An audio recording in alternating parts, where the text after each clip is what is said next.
Shelf Lifers, your mission, if you choose to accept it.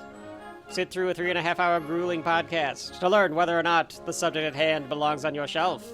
You will be joined by Agent Kevin and Agent R in a mission to find out whether or not the pop culture at hand is worthy.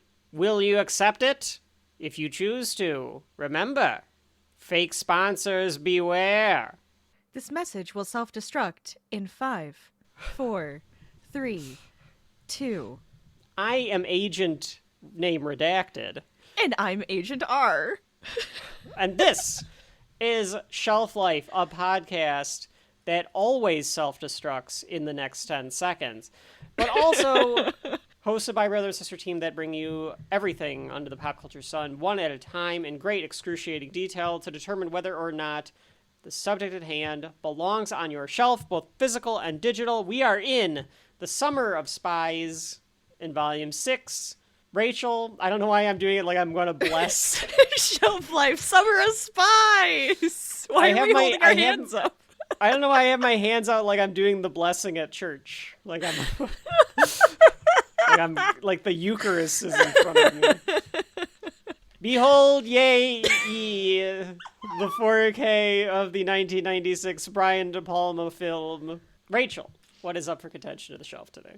We will be talking about the 1996 Mission Impossible. Dun, Dun, dun, dun, dun, dun, dun, dun.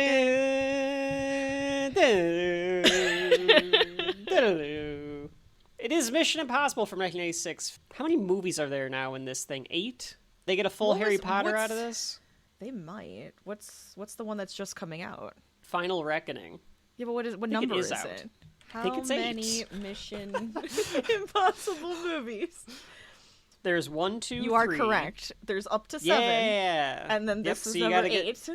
The final reckoning. Number 8. You gotta get to number 8. So does this happen to him Harry Potter 8 times? Because at some point, I'm point just telling this company to screw off, and I'm out. All right, leave me alone. Mm-hmm. Leave me alone. Yeah, you know you're wrong. You know you're wrong. What do you mean? Like, I don't know if this is a company or is he like if a this private is the company? government. Nah, this is... Is it like the CIA? I think it's supposed to be something like that, but they might be some sort of, alphabet soup that we don't know what they are. Right. IMF. Yes. That's what it is. Alphabet soup. I told you. It's some sort of letters together. Yeah, you're right. It's IMF. But... You're just saying, I'm retired. At that point, leave me alone. I have been framed 8 times? Times. This is ridiculous. Like, I don't think he gets framed. Fool you in the once, sequel, but... shame on you. Fool me twice, shame on me, right? Just like fool me 8 times. It's all on you. It's all on you. You're an idiot. All right? This is ridiculous. At some point, yeah. You have to... Rachel. Yes. I'm curious to know what your history with Mission Impossible is. I don't know if you've ever watched a Brian De Palma movie outside of this and Carrie. Oh, does he do Carrie? Okay. Wondering, yeah, if you have any Brian De Palma films under you. Like Scarface, I don't think you would have watched. What is Mission Impossible about, and what is your history with Mission Impossible? Well, I'm looking up Brian De Palma, and then I'll tell you in a second. Now I gotta look up Brian De Palma. The Untouchables, maybe? Maybe. Phantom of the Paradise could be one of those where it's like under the radar, where Rachel has watched it on a whim. Oh, like on accident, probably. Or just like it's an old horror campy movie from the 70s.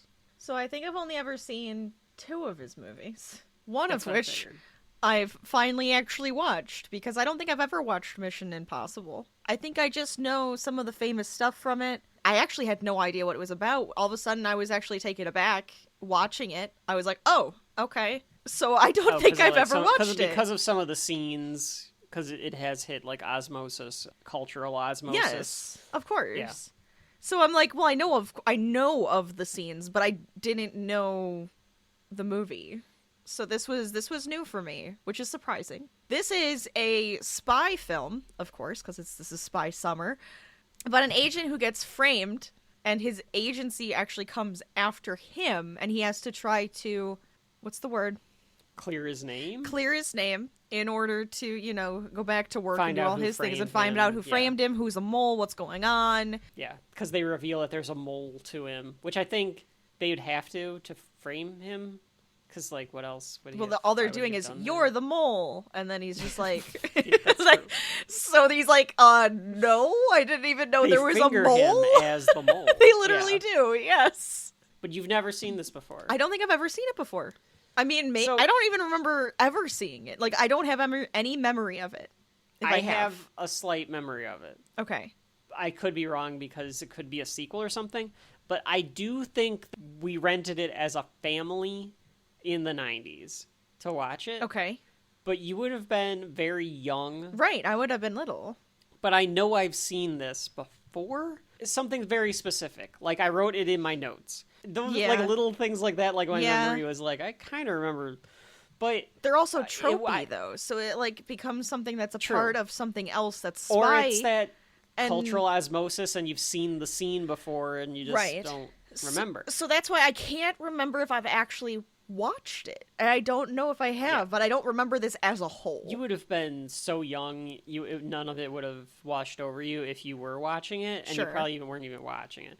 I watched movies. I watched everything that we rented. But if we watched it when the rental would have come out, you'd have been like 4 or 5 years old. Like, you wouldn't have been. This was not exactly like a movie that would have kept your interest. When it may have. I've always liked. Apparently, I really like spy movies, and I didn't realize how many spy movies I knew. But I can just picture, like, we probably rented it. But outside of that, I have not revisited this thing in 30 years, if, ever. Sure. Right. So I'm in kind of a similar boat. And the other thing about the Mission Impossible franchise, it's a black hole, a clear spot. It's a blank space on my pop culture knowledge or my movie knowledge. Mm-hmm. I haven't seen any of them. No. Surprising. I have not watched. But I think it might also be the marketing for it. It just makes it look like it's a big, it's just like explosions and jumping out of planes and that's it. And it's like, oh, okay, that's all I'm expecting from this. That Tom's going to do this. Right. And something about Tom Cruise, too. Like, I get it. He's like a huge movie star. He usually puts together a pretty good movie. Mm-hmm. There's something about him that's unappealing to me. And I don't know why. So, I'm always kind of slightly turned off by Tom Cruise. I don't know why. That's fair. It's that fucking smile. It's that smug fucking grin he's got. He does have a very smug face. And he squints a lot. And his Scientology he's a crazy It's definitely the Scientology, but without knowing that part, and plus he was young here, I don't know if he was yet. I don't know, but yeah. No idea. He's younger than us, I think, in this movie. Oh, really? Oh, wow. Okay. I guess that would make sense. I guess that would make a lot of sense. I forgot. I never would have been able to tell you, the style of it, because, you were saying, it's quiet and all those things. And I was like, the camera work is fucking crazy, too. Because weird. It's a Brian De Palma movie. It was a little odd. Brian De Palma. Should we get into the history of it? Because I think we shall start. Let's do this. I don't have any history. Neither of us really do. I don't have any bias towards it. The only thing I can say is I don't have any nostalgia. Neither do you. No. So we're going in this pretty blind. Kind of fun. Obviously is going to have an effect on how we end up judging this thing, but regardless. There are a few shots in this where I'm just like, yep, Brian De Palma directed this, because it's crazy. It's weird and kind of awkward knowing that the same director of this directed Carrie. Could you see a bridge between those films? I can. Yeah. I don't know what it is, but I can hear it. I can feel it. I can see it.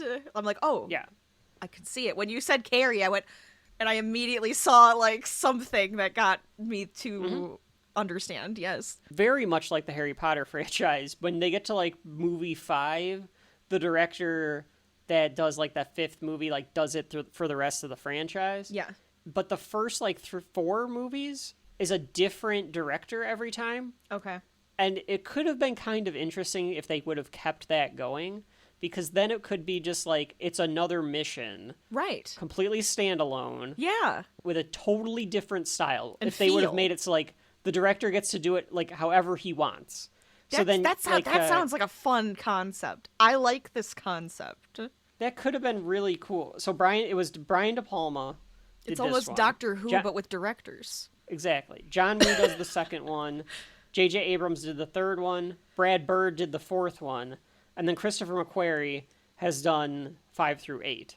Okay. And I think that a lot of that is connected. I could be wrong about that. It arcs a little bit more. Okay. It would have been interesting if, like, Brad Bird does the fourth one. And then, even if it's a schlock director, Michael Bay does one.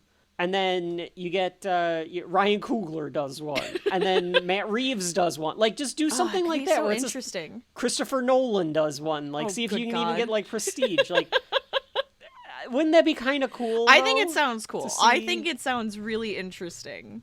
Greta Gerwig's Mission Impossible. Like, let's go fucking nuts.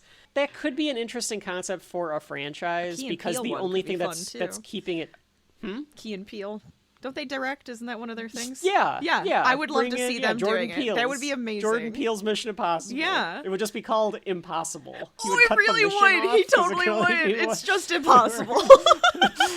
And I don't think that was the original idea or necessarily the original intent. Maybe we'll figure that out as we go through this franchise as to, like, did that just happen to be the case? But each one of those directors, those first 4, have styles. That's where I'm saying get an auteur. Like, even Michael Bay is a schlock director. Yeah. He has a style. He does. So he would do something different with this material than Brian De Palma would, than John Woo did. I would love to see that because then you get to see, like, their different styles in, like, the same story, almost. Exactly. And that would be so cool. Anyway, the 60s had Mission Impossible. It was a TV show. It was more about the spy espionage craft than it was about the action, necessarily. Where it was supposed to be more like, we get in, we get out, things go wrong, but can we get out of the party with the, the key code or whatever. Right. That was the style. Paramount, who owned the rights, like CBS or whatever, was looking for some sort of franchise to be able to make into a series of movies. As we've learned over time, that's all that they're ever looking for. At the same time, Tom Cruise, he's a big fan of Mission Impossible growing up. He wants to start producing films. And in the early 90s, he's able to start a film production company with his agent. Yeah. And he thinks that would be a good idea to do Mission Impossible, or he gets, like, word of it. So he's like, I want to do that one because I love the show. Yeah. He gets the rights to be able to do this. He doesn't get, like, a huge budget or anything like that, but he is able to get, like, a decent budget from Paramount. He is tasked with finding the director. He was neighbors with Steven Spielberg or some shit. Just neighbors. I went over to my neighbor's house. Steven Spielberg. It's in the behind the scenes for this one, and he's maybe like, he just means Steven and I used to go to dinner. They like might have been in the same neighborhood. Yeah, exactly. Yeah, they're not like next door. I would love to think that they're like next door neighbors, and they have a gate that they can go through and be like, "Hey, neighbor," and then they have like tea in the backyard and stuff. Spielberg's not trying to cut down so bad. Tom Cruise's tree so he can get the bigger satellite dish put up. Oh yeah, definitely. Yeah, he is. Oh, hey there, Tom. You see, what are you doing to my tree? Phil over here is telling me that this tree here is causing satellite disruption. Oh my god. You have to cut that down the tree, Steven. You can't cut down that tree. That's a bad idea. Anyway, he goes out to dinner with Steven Spielberg because they're neighbors. And Spielberg brings along Brian De Palma. And they're talking about movies and everything and whatever. So Cruise says he goes home, and because of the conversation that he had, he took out... I guess you're a millionaire movie actor, so movie star, so maybe you have... I was going to say movie guy. He's a movie guy.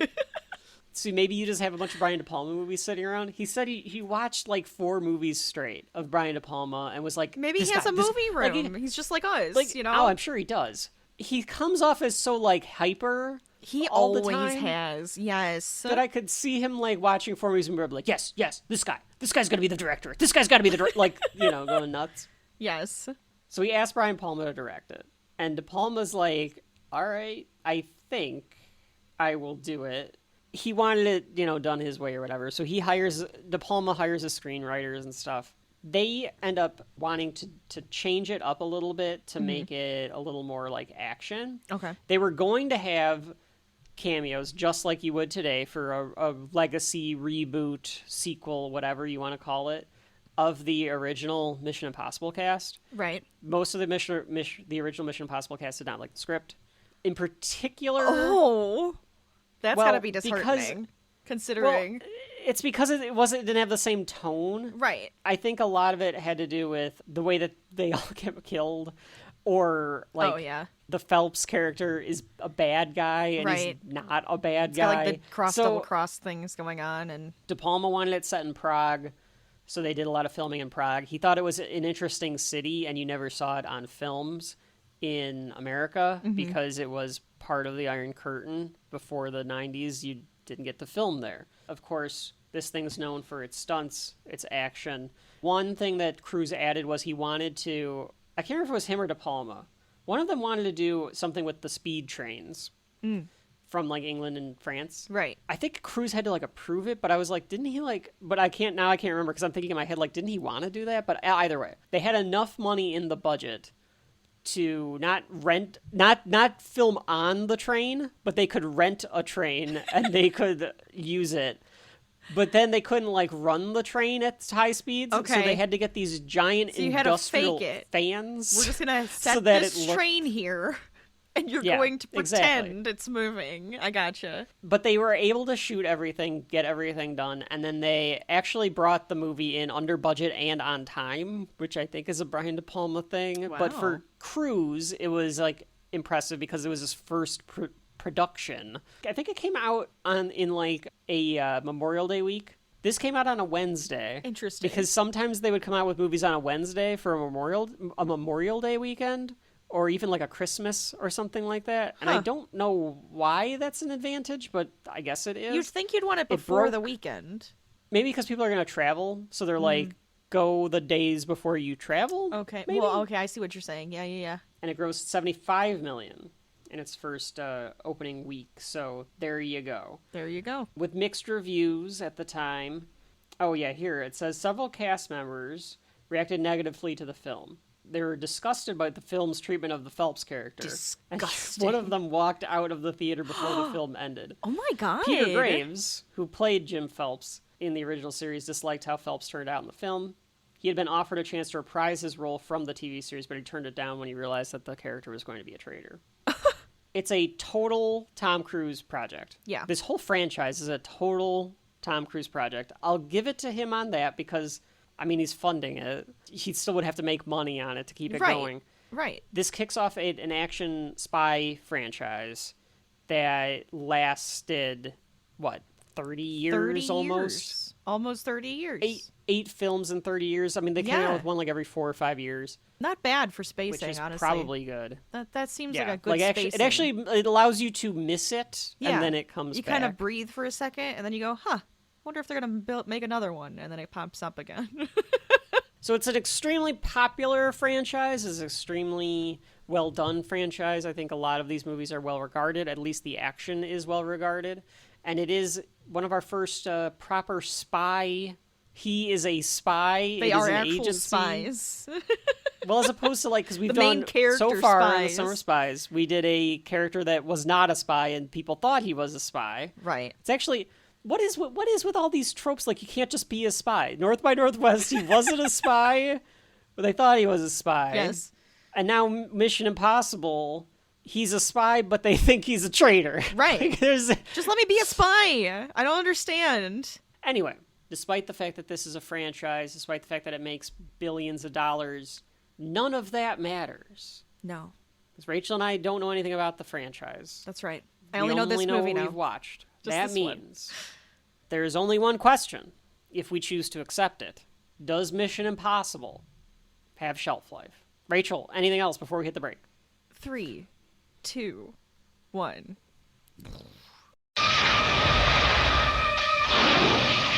Expect the impossible with the Kellogg's Corn Pop Cereal Mission Impossible Sweepstakes. You could win one of 5,000 incredible prizes. Even a trip for 4 to Paramount Studios in Hollywood. Just look for one of the talking microchips in select specially marked packages and follow instructions. But hurry, time's running out. And we're back. That was a terrible spy voice. And we're back! That sounds like an old spy movie, yeah. With another walkthrough here at Shelf Life. This time, this time. It is the It's 1996 personal. Brian De Palma film starring Tom Cruise, Mission Impossible. Ethan Hunt. Yes? That's his name. Yes. It's a very famous spy. He's being hunted. He is being hunted. That's true. Yes. Yes. He's also hunting for the mole. That's also true. He wasn't named because of that. No. Because it's a movie based on a television show from the 60s, but still. But they Is are this the hunters, most I suppose, successful right? franchise of something based off of a TV show?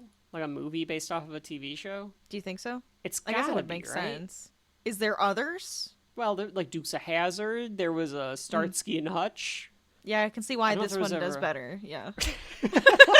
I can't think. I mean, that's what I'm saying. I mean, Doctor Who never had a movie. Well, yes, they did. They did, but Okay, it was it's a not lot successful later. movie. Yeah, well, a lot later, but so is this. Oh, I guess But that's yeah. They I had a think movie. this- It wasn't as successful. No. I think Went this back to might be TV. the most successful putting it into a new universe. Star Trek? I don't Star know. Trek might be close. It's close, but I think there's only a few of them, so it's not like it's the best. And I think Trekkies would probably beg to differ. Well, and there's so many iterations of Star Right. Trek too, like compared to this just being like 3 seasons of a TV show that like turned into a movie or whatever. Like, you don't see Exactly. Gilligan's Island the movie, and maybe you should. Maybe we should. I want to Or, hear. I want to see the twist on there that were one. There were 2 Brady What did Bunch the skipper movies. really do? The skipper. Yeah. And the rest. Gilligan opens up like some case. There's nothing but There's nothing- cocaine in it, and Skipper's like, "Oh, I didn't want you to find that little I buddy." was gonna And say he a like, dead has like a body. gun pointed. Yes. You weren't This supposed 3-hour to find tour. that little buddy. And then Mr. Howell walks in and is like, "Yes, Gilligan, we were all in on it." Oh my God, they're all in on it. Yeah. Even you, Professor, and Marianne. That's right. We're all drug runners, Gilligan. It's the plot of the I'd watch it. Gilligan's Island movie. I'd watch it. Who wouldn't watch that? Everybody would be watching that one. That's crazy. Anyway, let's start walking through Mission Impossible from 1996. This drumline score bothered me a little bit, Rachel. It was kind of Birdman-y, and it was very Brian De Palma-y. I think it's a Danny Elfman score. It was supposed to be Alan Silvestri. Tom Cruise fired him because he just wasn't feeling it with Silvestri, and then they hired Elfman, who had to put it together in like 2 weeks or something ridiculous. Okay. So the score is a rush job, and the theme is the theme. So it's not like you need to come up with a theme and everything. You just kind of have to wrap it around the old theme, but you have to kind of modernize it. It does sound like somebody is just like improvising on a drum set. A little bit. Yeah. Like they have a bunch Yes, of fun that's what I mean. instruments about them, and they're just kind of like having some fun, making some fun beats and everything that would go along with what's happening in the scene. Kiev is where we start out here. There's a guy looking at a monitor, clearly spying or something. We Or aren't watching a quite sure movie. what he's doing yet. Be watching a movie. Is that what you thought he was doing? He was watching a No, movie? I knew he was Oh. spying on somebody. He was watching some camera. It looks like whatever's happening on the monitor is some dead woman. I think so. That's yes. what you're inferring from the scene at hand. And it's Emilio Estevez. We have a few 2-timers here.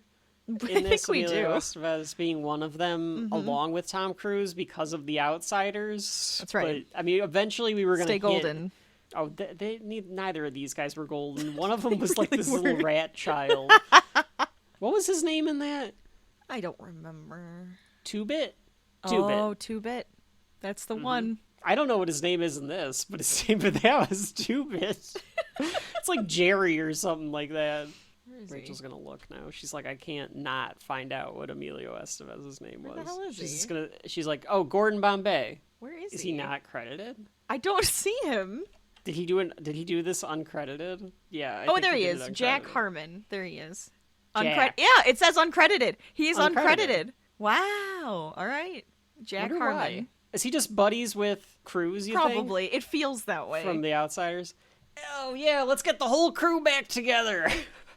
We'll do another We all could be Outsiders. in Mission Impossible.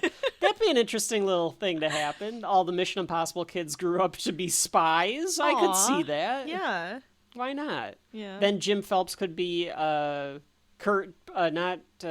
Daly Daly is Phelps instead. Oh, but I don't want him to become bad guy. No, I'm just saying that if they all became spies, he'd be in charge of the spy ring, and then he'd have all of his Okay.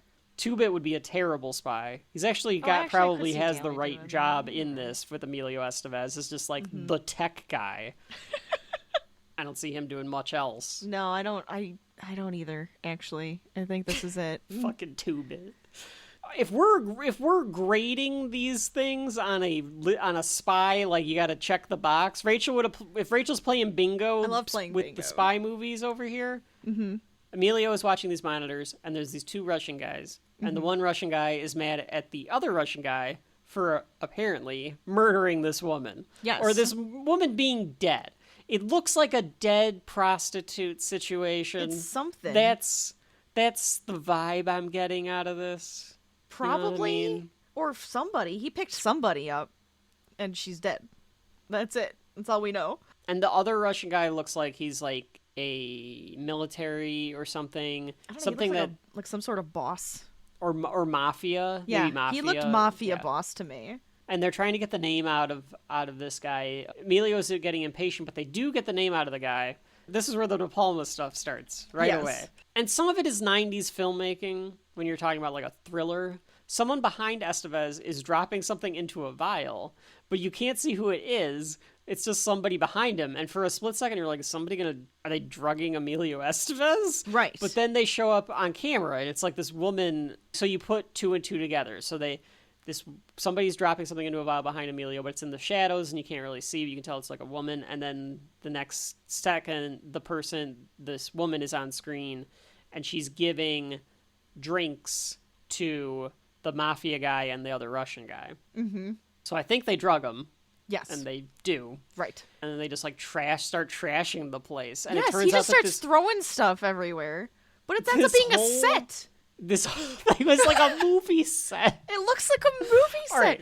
How did they get Okay. this guy in here thinking that he was at some like bar or party Yes. or lounge, and then all of a sudden it's like Excellent this the back. question. He's in some warehouse. Like he Yeah, must have how been did they- blackout yeah, how drunk. did He must have been enter blackout that drunk. room? Okay. Here's what I'm thinking. He was blackout drunk.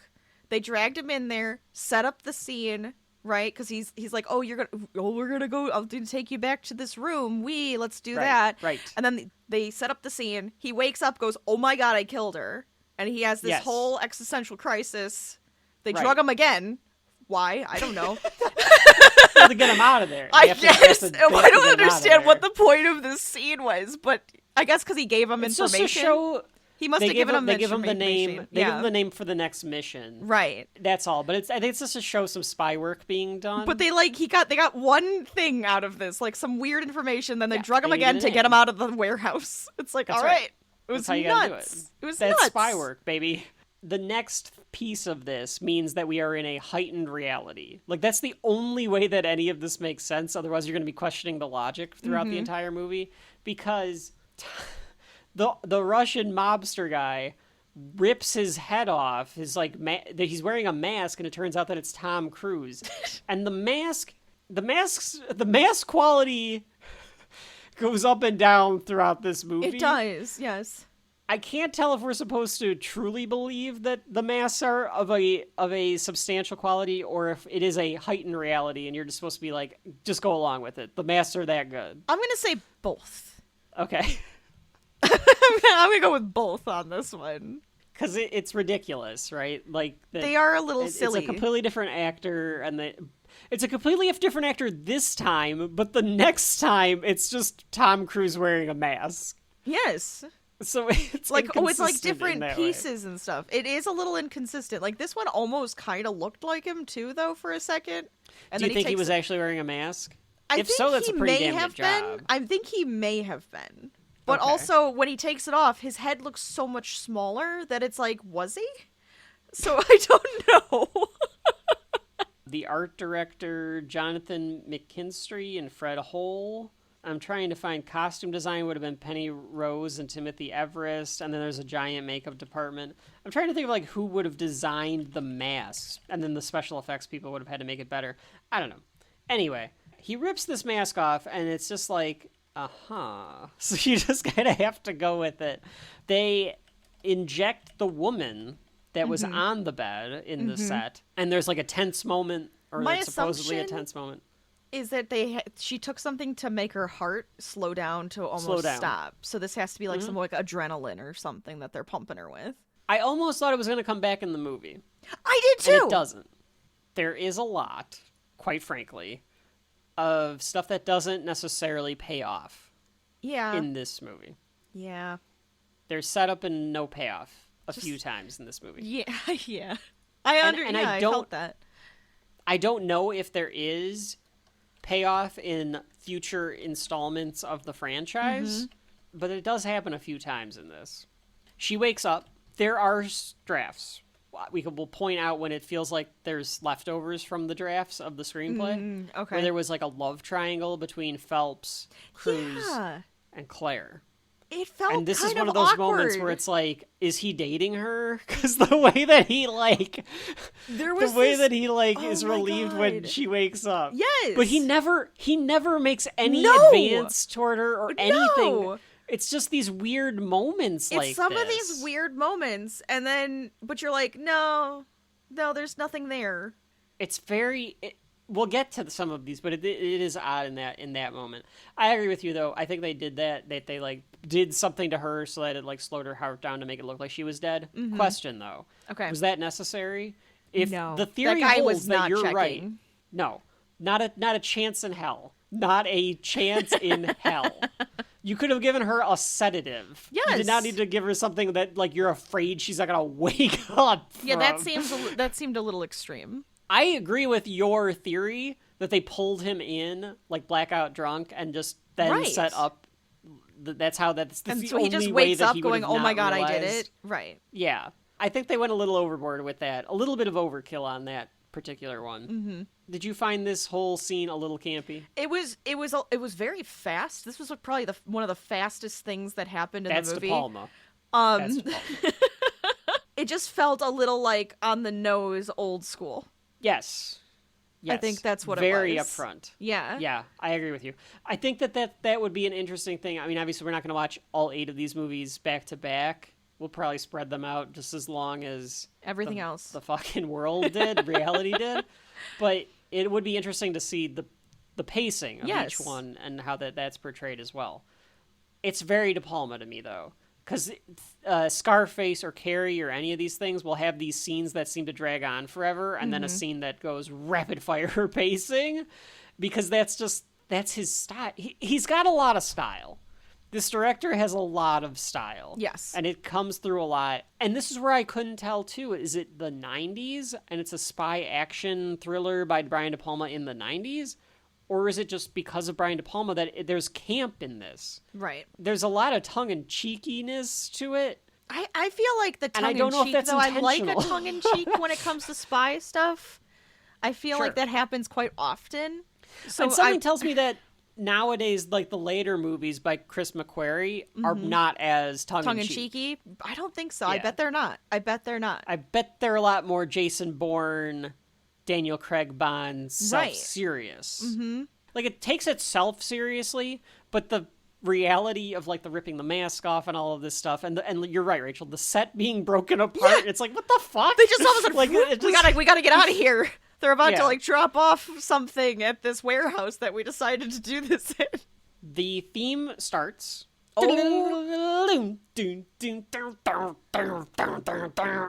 This opening credits scene was like seizure inducing. I could not watch the TV. The amount of flashing and fast stuff just... Oh, I did say I wrote flashes. Oh my god, it was too much. And faces. Yes. Like a TV opening. Each one of them gets like a Tom Cruise, and then it's like his face. And then it like goes into like, you know, X-ray vision, and then it's like, and we go fast and straight in their face, and then can we calm down? I kind of liked it. I think it was too much. I didn't like how it was executed. I have seen these before, and I feel like this was just executed in a way where it hurt my eyes, and that doesn't happen often. I kind of liked it.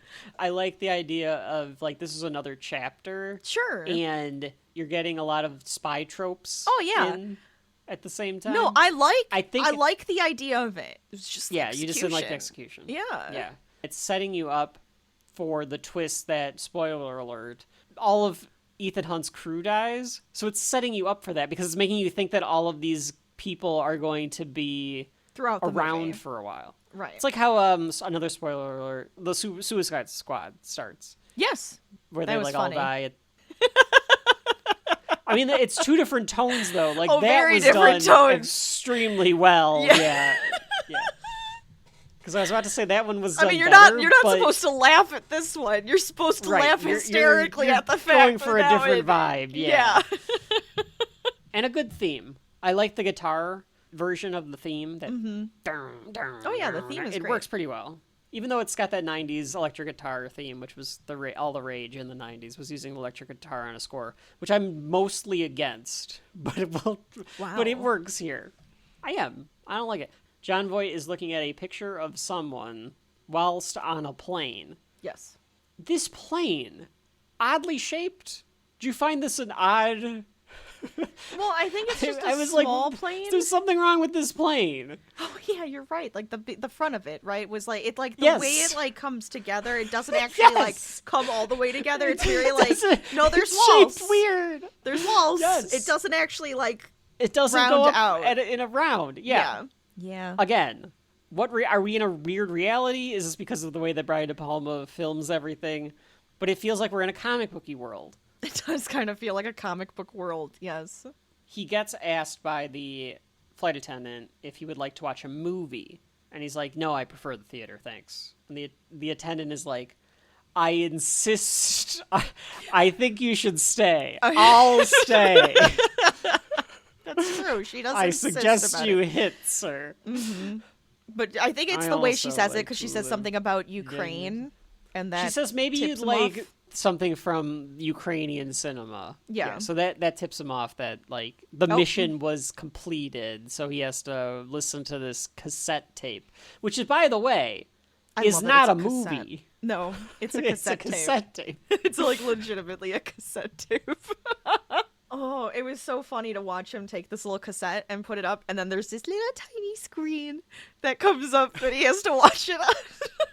Well, because that was like supposed to be like this futuristic thing. Oh, yeah, right? sure. That it would have a screen on it as it's well great. as just the audio. Oh, I like the idea of nowadays she comes to your pod and is just like, would you like to watch a movie? And she picks up the remote and just starts scrolling through the different things. It's like this one. She takes you directly to it. Like, yes.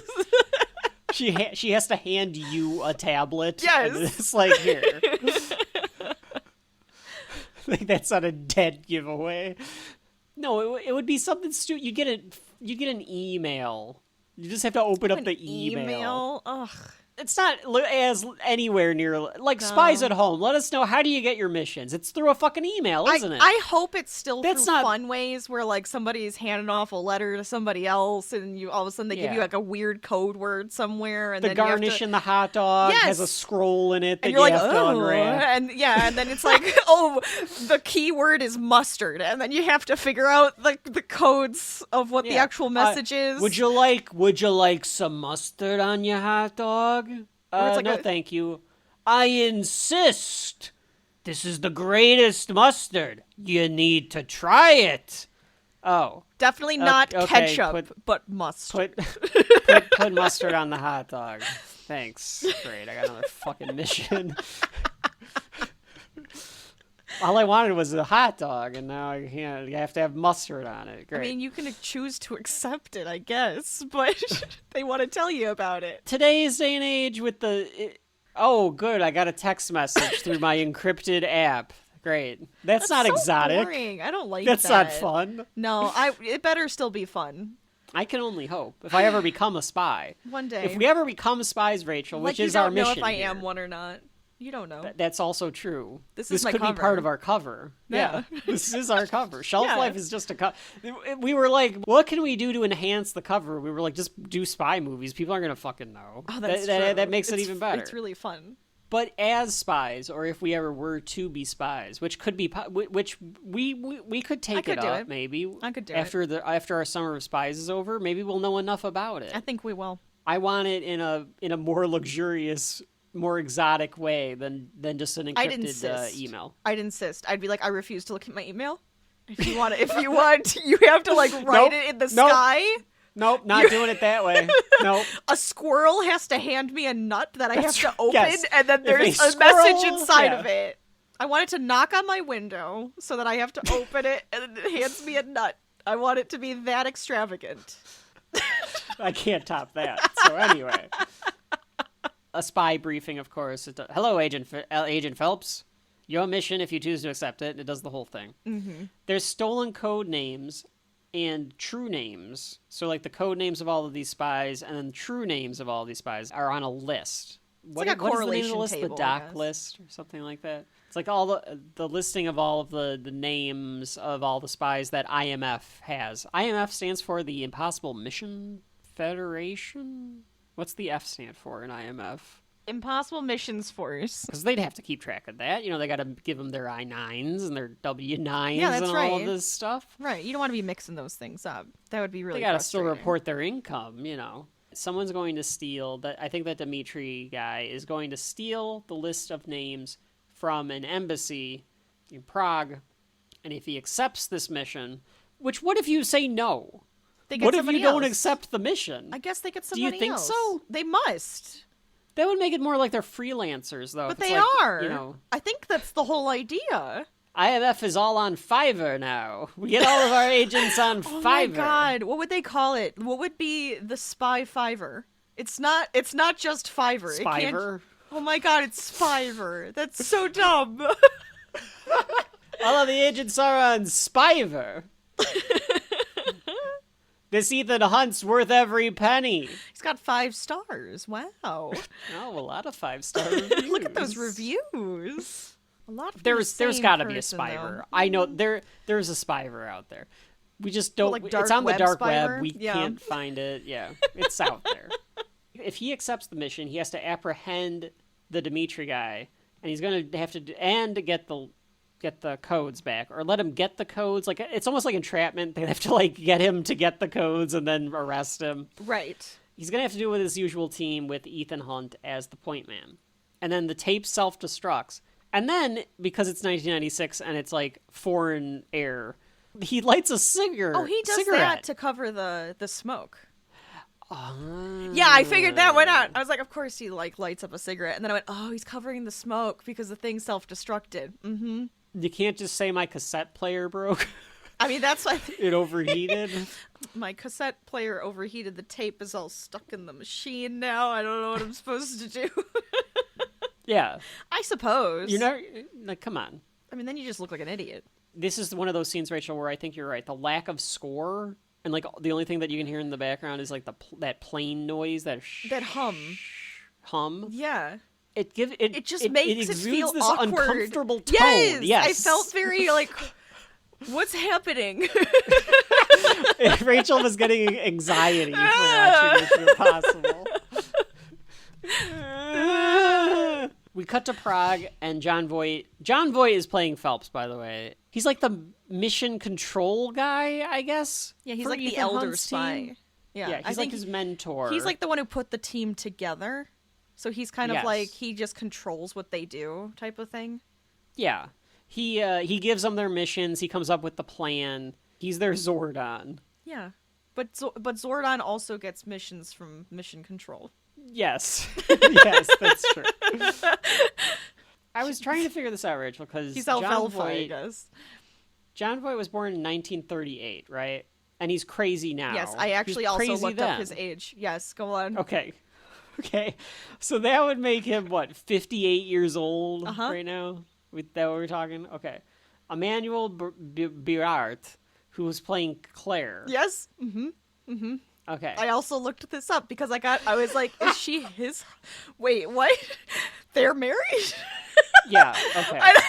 I'm sorry if you are married insane. with this crazy age gap, but... Yeah, that's fine. That's fine. When Shelf Life Kevin is just 58 years old, if I have a 33-year-old girlfriend / wife, bully for me. Rachel will be like, hey, great, whatever. But, who gives a bibble? Who gives a bibble? But she's the same age as Tom Cruise, who is 25 5 years younger than John Voight. Yeah, it's like her dad. Yeah, it's a Bill Belichick situation. It's a little Not quite odd. as bad, but it's close. Yeah. A little bit of an age gap thing here with his wife. You think second A wife? love triangle between third the three of them wife? would have been even weirder. That's weirder. Like, it's fine that they're married, but a love triangle. would Yeah, have been I don't fucking understand the love strange. triangle. Yeah. I don't know about that. Anyway, Hunt has John zero Voight, interest. crazy man then, crazy man now. Good actor. Yeah, he's gonna go and steal the Declaration of Independence after this. Yes, that's how he uses the spy knowledge, Rachel. Exactly. It makes To sense. steal the It Declaration makes of sense. Independence. He's a bad And guy hunt in down that too. giant anaconda. That's right. You got to. These are also missions. He's also sort of a spy in Baby Geniuses. Is that right? I think kind of. I think he is. Weird. I don't like that I one. would love if somebody out there could figure out if all of John Voight's roles could technically be the same character. You just sum it up to I think it's spy. possible. He doesn't die at the end of this. He just goes and becomes. I have my new cover because IMF thinks I'm dead as I became a fisherman in Peru. Yeah, So exactly. they're in Prague. And John Voight is giving them the rundown of the mission, so they're learning all of the different details that they're going to have to know. So they're going to this gala at the embassy, and they're all getting their little assignments. One of the women... There's 3 women and 2 dudes in this. I kind of like that the team is 3 women spies I and also 2 liked that. guys. I loved the weight there. Mm-hmm. I don't know why. It was just... I didn't expect it. I expected one woman Because to be they like always the do that. femme fatale. Exactly. but- They always do that. They have a getaway driver who I think is Claire, is the getaway driver. Peach or somebody. I can't remember any of their names. One of the other women is going to be this she wears the glasses. So she's just like on the inside like wandering around. I think she's And just then an the other- eyes in the sky type of person. Yeah, she's the eyes. And then there's another woman that she meets up with Cruz on the inside. Yes. Because she's supposed to work there. So she's like the inside man. Exactly. Cruz is the point man, and then Sarah, I think, is the one that meets up with him. Yes. And then Hannah, I think, is the one with that wears the glasses and then like walks around and everything. Mm-hmm. So they're getting all of their different assignments. Emilio Estevez, being the tech guy, is upset because he doesn't get to wear a tuxedo to the embassy because he is going to be in the elevator shaft the entire time. To make your National Treasure alignment, Rachel, he's the Riley. I think that's his name. that That the is name? correct. Yeah. Yeah. Yeah, You got it. exactly. And Tom I'm gonna Cruise steal the Declaration is of Independence. yes. But I need Ethan Hunt. That could have been a, like, you know how they were always like talking about how they want to do Men in Black meets 21 Jump Street, and it's like that doesn't make any fucking sense. This one would make a little bit of sense if you did Mission Impossible meets National Treasure. Yeah. I'd kind of like that. Yeah. You get Tom Cruise and Nick Cage Yeah, exactly. acting like fucking crazy people. They would be two Nick Cage crazies. could be the villain. Wow. How come he hasn't been a villain in a Mission then Impossible he movie? turns and actually becomes a face instead. Oh, what a twist. It's the opposite twist. What a twist. They're going to all come back to this safe house because they have a safe house in Prague when it's all done. Tom has a question. Why are they going to get a cappuccino machine? Because the coffee sucks.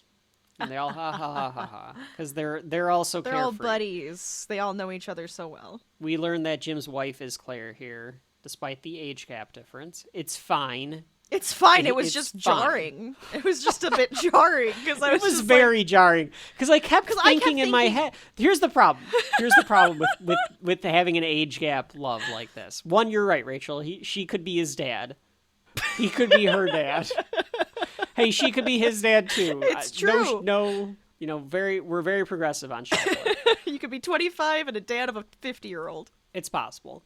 But the problem with doing that is the entire movie I'm going, how old is this actress? Yes. Because I know John Voight is old. He's an old man. Yes, he's old. He's almost 90 damn years old.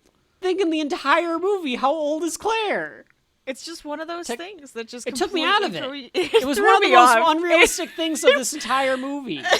I can believe the head thing with the masks. I can believe the hanging there. I can Yeah. believe the bullet train fight. Yep. But the one thing I cannot believe is that John wrinkly-ass Voight, is married to this French lady that is 25 years younger than him. Yeah. It's a problem. It was very jarring. Because at least in real life, Bill Belichick is Bill Belichick. And the lady that he is dating wants to be an actress, movie star, influencer, whatever. They're just spies. Yeah, they're just spies. They're just spies. Yep. Also a big problem, I don't think that you should be allowed to marry someone on your team. I think that's a problem. And I think the IMF really should I think do that this kind is of an agree HR with you on that problem. one. I do feel like there could be a lot of issues Because when happening he's submitting when his you're... performance reviews, is he submitting one for Claire? He has I think to. that's a problem. She shouldn't be allowed on his team. So I right off the agree. bat, I'm walking in as day one spy, and I'm like, oh, you're married. Okay, so one, you're married to your boss, who's 25 years older than you. Okay, no shame. All right, fine. Whatever. Cool. That's Good fine. for you. Second problem, you're married to your boss, and now I'm the new guy on the team. Oh, I know I'm not getting a good fucking performance review this quarter. Oh, I know who's getting the raise. Claire's going to get the bonus. Oh, great. Yeah. That's great. Get your act together, IMF. Claire should not be allowed on this team. She needs a new supervisor. Yeah. This is bullshit. It's And ki- now it's I'm going to kind of get goofy. demoted. I'm going to be over there with Ving Rhames hanging out in God knows where on doing nothing because Claire gets everything. It's bullshit. Anyway, It doesn't matter. it's a huge fine. conflict of interest. It's massive. Maybe They it's give- something that happened after he turned. He's just like, oh, I must get myself a young wife on my team. You know, like he needs somebody on the inside type of deal on his own team. What? I don't know. I don't really. I Well, still we're motivation. We have Let's to, go. We have let's to get into that let's at keep the end going. because it's like what yeah. Anyway, so they give Jim some shit because he gets to be pampered. They put him up in the Drake Hotel in Chicago, Who? which is it that fancy? The Drake Rachel's gonna Google it. Hotel. It looks like old fancy. I don't know Old if they. fancy. Yeah, you know what I mean. Yeah, Yellow walls. Like think of that. So I mean, maybe I see what you mean. it looks old Where it fancy. could be like kind of old fancy. Yeah. Mm-hmm. Okay. Yeah, I'm now glad I'm you doing one of get those it. panorama tours now. So that's where they put him up. At the Drake. Yeah, but it's opened in the 1920s, Okay. so that's why. All right. It's like one of those, like, it's a landmark. So he gets to stay at the Drake. But this is like Hitman. You're dropped at the Drake. Now go do your job. You don't get to go enjoy the But place. You don't get to go lay Well- by the pool. You don't get to do any of that. You have to put your outfit on, get ready for the mission. He just sits in the hotel with all of his monitors and stuff. Like, he doesn't actually go out in the field a lot. Yeah, so I don't now think he's just a field stuffed agent. up in the room. But gonna have he's the windows graduated past closed. that. Like, if you guys play your parts right in 25 years, you'll be the I guy suppose. sitting in the room. I suppose. I wonder how many actually make it 25 years. Don't you think most of them would die in action? What? Yes, I do. Yeah, I have a feeling that the lot that of, the like, the attrition rate is like spies. 10%. Yeah, it's Yeah. like it's spies. I think knights have the same. You see an Yeah. old knight, you see an old spy, you're like, oh, Wow. this Like guy you've made made it. It's like Holy it's like seeing an cow. old mafia guy too. It's same like, idea. Same dang. idea with all of these. Like, oh, you made it. Yeah. Right. Yeah, they must be really impressive. He's pretty old. It's why Tom Cruise still doing this. Eight Mission Impossible movies in when he's 60. He's older than John Voight. Agent Hunt. Your next mission, if you choose to accept it, is retirement. You get to can't sit on a continue beach. to be a Go field away. agent. Your mentor, Jim Phelps, 30 years ago, was younger than you are now, and we were asking him to retire. So anyway, Emilio Estevez goes through the tech with Ethan Hunt. They have this like camera on a pair of glasses. How fancy! Essentially a pair of Meta glasses or whatever Like those the things Google are glasses, the Meta glasses, all glasses, of those yeah. things. Yeah. called. Yeah. I think when I was a kid, I had a pair of glasses that had like, but it was so obvious. So obvious. One, I have a pair of sunglasses that have a camera in like the middle part and you can see the, Oh, the yeah, little yeah. thing. Yeah. But then I think like we had one where it was like this massive camera on the side of like the glasses. It was crappy as could be. You didn't get good audio or visual or anything. But it was Well, just that's what makes fun because it was a little gadget that I had. Well, that's what makes watching this movie now kind of funny, is because all of the little gadget stuff is so behind the times, but it was supposed to be like cutting edge, like having a pair of glasses that would have a camera on it small enough that you wouldn't be able to detect. Yeah. When in reality, or, like, it was the like screen does stuff and only you can see it. Right. In reality, it was more like Homer wearing the giant cowboy hat into the Quickie Mart. Yes, with the big camera in the top. Oh my god. I wrote a note here, not about the pacing of this particular podcast episode, but the pacing of the movie is so weird, and the cinematography is so odd. It's just so odd, Brian De Palma. Don't get me wrong, I want movies to have style. I don't want it to be so cookie cutter. I like a style. But it was odd. It was weird. They say that he's going to go and infiltrate this embassy as a senator. There's a senator on a web video that they're watching. Looks very mid-90s, this web video. Folks at home that are too young to remember mid-90s internet, that's what it looked like. Total garbage. Absolutely. And he's arguing on, like, the McLaughlin Group show, like this mid-90s, like, Fire Crosstalk. Like, before the cable news networks were around, they would do politics talk on this. I think he's talking about getting rid of the intelligence community, too. Like, I think that's why they picked this particular senator. Because he's talking about intelligence and this and that or the other, like, stuff. And I looked at it for less than a second, and I was like, that is Tom Cruise wearing a mask. Yes. That is Tom Cruise wearing a mask. That's right. He's got a lot of weird putty on his face. He's wearing old man makeup. He's got old man putty. But he's not... Is the guy on the show supposed to be Tom Cruise in a mask? Or is that the actual senator? No, I think that's supposed to be the actual senator. Okay. I think that's supposed to be the actual senator, and they're going to make the mask so that we think, oh, wow, they did such a good job. Okay. Got it. I think... No, I think you're right. I don't think he was like, oh, I'm gonna go on this show as the senator just to screw with him. Like, he's like Mystique, and he just is a senator all the time. He's actually just a senator all the time. Is that what you mean? And like, yeah, like Mystique, where it's like, yeah, you know, we're gonna use your senator disguise as the. He never shows up for any of these hearings. Where is he? Emilio shows that he's also going to have this exploding gum. The night of the gala, Estevez is in the shaft. He's looking for fingerprints to be able to infiltrate the elevator shafts. Like, I thought he was going to do a National Treasure and like make it so that he controlled the cameras. Right. I think he does that a little bit, but he's controlling it if it goes up or down. Because I think that there are levels that you have to have a specific clearance to be able to get to. Exactly. Voight is watching all of these through various monitors, and then Tom is playing the senator. You get all of this. It's an interesting way to do this. From Tom's perspective. Yes. So you're seeing everything from Ethan Hunt's perspective. It is first-person perspective. It's so interesting. Yeah, very different than what you'd expect out of this movie. Uh-huh. At least what I was expecting. It was really odd. One thing I will say, I guess, I'm wondering if it's because of this perspective. I noticed the people looking at him. I was like, why is everybody looking at us? I actually said that out loud. And I don't know if it's because of this perspective, but I was just like, why is everybody, like, staring at him? This feels weird. Like, is he supposed to be, like, a celebrity? Does everybody, like, I think it is because he is a senator. But it was just this, like... Are you saying that it could be because of what we learn later where there's, like, people in here that are spies? Yes. And so he's noticing the spies. them looking at him. He didn't, though, until later when he realized that they were doing that. I noticed them. So you noticed them looking. Yes, because they were all going, like... Okay.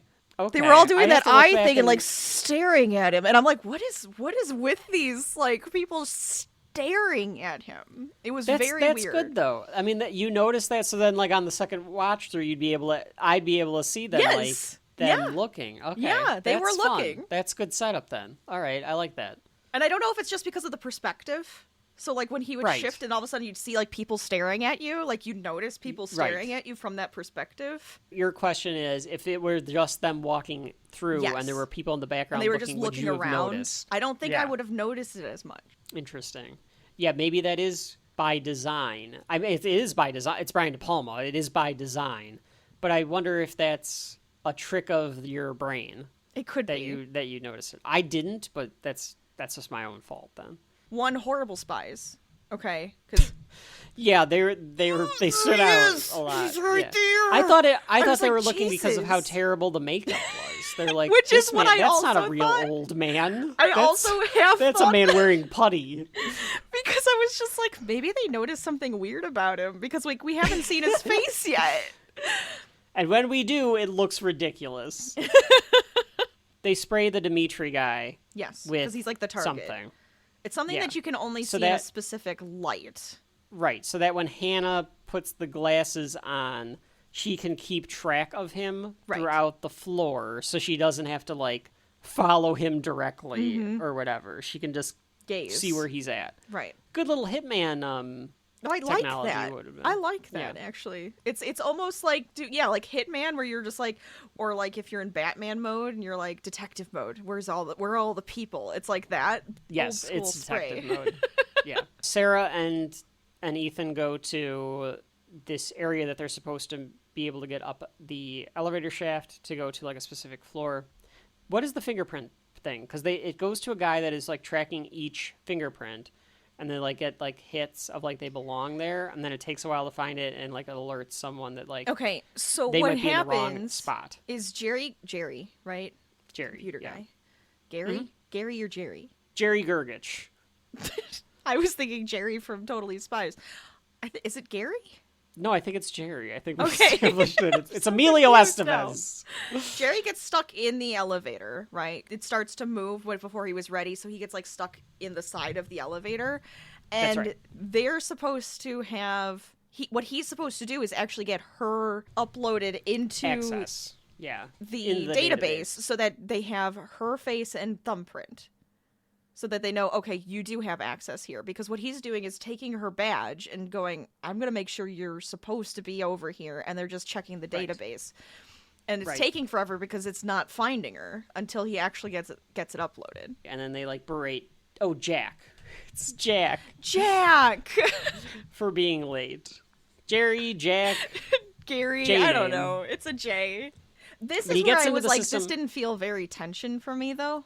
I didn't feel the tension. I did not either. I think I'm like, I think we that were supposed to is- feel tension. If you're supposed to feel that, I think that in general that's lacking. I think it was lacking. Is a sense of tension. Well, How but are here's you the not thing. supposed to? Because it's like, oh, I'm trying to use this, and then it's like, No, you know, you're supposed to feel that tension of, oh my god, they're already going to get caught because it's going to come up that she doesn't actually work there. I agree, but I'm thinking, no, I'm not, I don't want to give them credit for it other than like to say, if you're doing a reboot of a 1960s TV show, I bet that 60s TV show did a lot of this kind of stuff, but there probably wasn't tension because it's a 60s TV show. You know, they're going to get out of it. The fun of watching a show like that would be, how are they going to get out of it? So there Right. should still be some tension. I think you're right. To be like, oh, what are they going to do if this doesn't happen? You know, I want to be like, Yeah. oh, what are I they think going it to lacks do? that. Yeah. It felt But too they are able to relaxed, get in- like you're just standing there just waiting for it to happen, just waiting for it to work.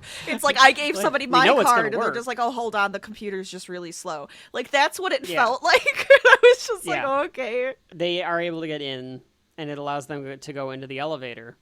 And they get to this room where the camera follows them. It's almost like the camera is like another person, like following them into the room. You know, the camera following them as they kind of go across. I liked that. Yeah. I liked the way that it moved throughout the room there.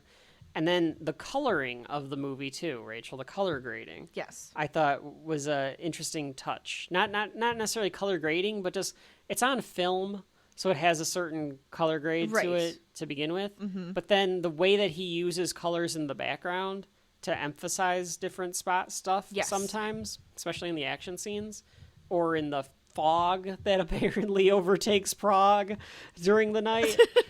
A lot of that going on. Yes. Can't tell what they're doing, but they're trying to do something with the marking and the glasses, and then I think that they're just leaving the They're glasses, leaving the glasses behind just so to they film can it. watch him do it. So, like you were saying, they're trying to entrap him. So now they have a recording of him actually doing whatever he's supposed to be doing. They get out of the room, but Jack's elevator moves, and the target gets in, This was good, and though. they need to find another way out. I liked this little, like, all right. How they get out of this So- part. Right? 'Cause there isn't yeah, a back so they door. can't just they can't go Which is any a other fire way. hazard. There should be a stairwell. It is a fire hazard. Fire You're hazard. right. Yeah, there ridiculous. probably should have been some sort of stairwell. They could have gone out a window. Right. It's ridiculous. They instead go on the bottom of the elevator to sneak out. Right before it comes down. Yeah, it's like they would have gotten smushed. I thought they were going to get smushed. I really did. I was like, been where a very are you Final going? Destination death. Oh, so there was tension there. I had a You little thought that the tension there elevator just could because I was like, smush oh, them. they actually, like, oh, okay. I thought it was like a clever way, so that one got me a little bit. Because I was like, oh, how are they going to get out of this one? That I finally felt there. So then the target, Dimitri, goes to the computer, puts gloves on, because I guess he's about to have a wild Saturday night. Eh? Oh my god. Eh? Waiting for Rachel to get that joke. I don't think I get it. It is the mid-90s. I'm going to have a good time on the internet tonight. Let me put my gloves on so I don't get anything anywhere. And Ew. That's so he's gross. putting gloves on so he can keep it clean. All right, I guess. Have fun. Gross. Ah. That's gross. I don't like it. All right, fine. What do you want me to say to that? What do you want me to say to that? Nothing. God. Nothing. God. He puts the gloves on so that they can't tell that he Of course. was there. Of course. Fingerprints. Not other things. Fingerprints. That's right. Ew. Prints. Reminds me of the anime. Do you remember that Animaniacs Yeah, joke, Maniacs Rachel? jokes, yes. Fingerprints. And then he has prints. Yeah. Yeah, and he goes, I No. don't think I want to. Yes, I do remember that joke. God damn it. It's the dirtiest joke I think that's ever been on a kid's On a kid's show. show. Tom rips off his mask at this point, and they get ready to head out as they pick up the guy grabbing all the secrets. So they're following him as he leaves as well. 'Cause I guess they want him to leave before they grab him. I think he so. put all of the names on a CD. I thought it was a CD, but I think it was a floppy disk. It was probably a floppy disk. It's a lot of Hey, information that is the for most a floppy secure- disk. Jeez. It's the most secure thing is a floppy disk, Rachel. Nowadays. How do you hack a floppy disk? You need to put it I in. mean, you could. You probably could pretty easily, but look, mind you. But they're like Tom Cruise and Claire. Sarah is with him. Sarah are like pretending to make out because they're just like, oh, we were at a party. Yeah, they we're go. just making out over here They in the leave corner. the exit and then they pretend to make out. I thought that meant that they. I was like, I are thought they they like might be a together. couple. I don't think they were. I don't think think he's that with they're anybody. Just pretending to make out. Yeah, they were I just don't think he's pretending to with make anybody. out as a cover. I would not be. I don't think this is the case, but I would not be surprised if through all 8 of these movies that Tom Cruise is completely No love and interest? totally like asexual. I'm no down love for it. interest. Honestly, I'm down for it. I think that'd be fine. Sometimes But you you can gotta have have- back love stories. You don't have to have the It's a- main character love story. It's a spy movie. You got to have some romance. Sure, but he doesn't have Like to have part of like your bingo card should have like romance. It should have romantic interest, and then it should also have one for romantic interest dies. That oh should yeah, we be definitely another. need that. Absolutely. Yeah, I guess. I feel like his are going Well, to you're be. right. I feel like his is going to be. Here's your romantic interest. She's either a bad guy or she's going to die. I highly doubt there's ever Both like could be or both. or both. But I feel like he's not going to have somebody that, you know, makes him act like Sticks John around. Wick. It's like, oh, okay, well, that girl that I had for like a month is dead now. All right, that's fine. Oh, she's evil? Oh, okay. And he doesn't can't care. believe that Claire was a fembot. Jack is stuck in the elevator, and he just kind of has to sit there until he gets like a clearance to be able to get out of the elevator. Yes. But then the elevator goes back up. And it just keeps going up. And there's an error in the system, and he can't get it to stop. And he tries to cut the power, but it doesn't work. And these spikes, what are these things What for? is Are these this? to hold? It Are these to must hold grip. the shaft? They must grip. It's the only thing Okay. I can think because this is like crazy. They just like shink, like they're about to like just stab him, which is exactly what these happens. things are straight out of a Final Destination movie. It was and yeah, very odd. And it so I goes was up- like, it- I'm like, oh, how is he gonna get out of this one? He's just gonna like last minute, it's gonna like cut it and be like, oh, Right. I almost died, and then he's gonna make some snarky joke. That is what went through my head while this was happening. But no, he just gets killed by the No, elevator. he gets stabbed in the face. Which he could have moved over a little bit, and he probably would have been fine. I don't know why he just stared up into the claw, but... That's true. Why didn't he lay down? Or go on his... Or lay down. Yeah. I guess it just happened that fast, Rachel. Just happened that fast. Did not have the best spy instincts, now that you're There was no mentioning instincts. He just stared at it and waited for it to happen. And what's his name in the hotel room? John Voight over here is just like... Jim Phelps. Phelps is like, I have no control. Just cut the power. I have no control. Why are you talking like a robot, sir? He can't do anything. Like, the only thing that you can do is cut the power. So, right. I mean, that's, it was just the I didn't way pick up on that. I didn't pick weird. up on his tone. I thought it was weird. He looked shifty. He's like... See, the problem is I remembered the twist. I remember the twist of the crew dying, and I remembered that he was a bad guy. Oh, I didn't know any of that was going to happen. So I didn't pick up on a tone, but hey, you're saying that It was just the way he was just like, I have no control over it, Jack. That's just John Voight's acting. And I was just like, yeah, I couldn't tell. Tonight we play Bangville. Was this just really flat, or like, why are you acting like a robot? Like, it was really just, I don't know. I was just like, you're not trying to do anything. He wasn't trying. He just was like, I don't have control over it. I'm like, all right, Hal, the hell? Phelps says that he's going to come get them because he's worried that, no, this is okay. So the robotic thing, sure, I didn't pick up on that, but he's kind of saying that he thinks that someone else is there. Yeah, like they're being followed or something is happening, and he's going to come get them all. Right, because he's worried now that something's happening. The target exits the same door that they did earlier, and they tell Voight, like, don't worry about it. Like, we're going to abort. Damn it, we're going to abort. Ethan refuses to abort because he's like, he's right there. Like, we can do this. Right, like, there's no reason to abort. Mission. Mm-hmm. There's a drunk couple that's near them. Yep. I did also Voight think stops... it was when Phelps was leaving. I don't know if this was an accident. Was it supposed to happen when he picks up his coat and the chair just falls and then he looks at it and then he puts his coat on? It was just a... I didn't notice. It's like, was that supposed to happen? Maybe they just roll with it because I mean, you're supposed to. He's trying to run out. I know, so, it was just. It felt so falls, like, what is happening? Anyways, go on. There is so much fog on this bridge that Phelps goes on. There's quite a bit of fog. It is insane. Yeah, the fog and truly rolled in. Yes, it is a crazy amount of fog. It's like the moors. Like you're on the. I'm sure that this could happen because the river is right there. I would imagine, but it's just so much. He says that he has a shadow, and he tells him to abort. Ethan won't do it. Oh, this is the name of the guy. Galitzin. Well, I thought was you were the about, name of the target. I thought you were about to say Garcia, and I was like, no, that's Streets of Rage. Galitzin is on the move. Okay. At the same time, one of the girls, Sarah, pursues the target. Yes. And the score starts to ramp up here, so you know that something bad is going to happen. You're not quite sure what's going to happen. I think you do want to know what is going to happen. Well, it does. You're it gives you that sense of like, on? okay, what's going to happen here? Yes. Like, are they going to get out of this? Are they going to capture this guy? I thought it did a good job of making you feel that way. Voight says to cut all radio communication because they're picking up the frequencies, so he wants them to all separate so that they're not getting transmitted by this whatever other thing that's like following them. Mm-hmm. Ethan passes Voight's wife in the car. She looks puzzled at him, does. but he keeps going. We see a barrel of a gun, and Jim has been shot. He has these bloody hands, and then he falls off the... Go ahead, Rachel. No, you don't know what I'm going to say. You don't know what I'm going to say. I might. Go ahead.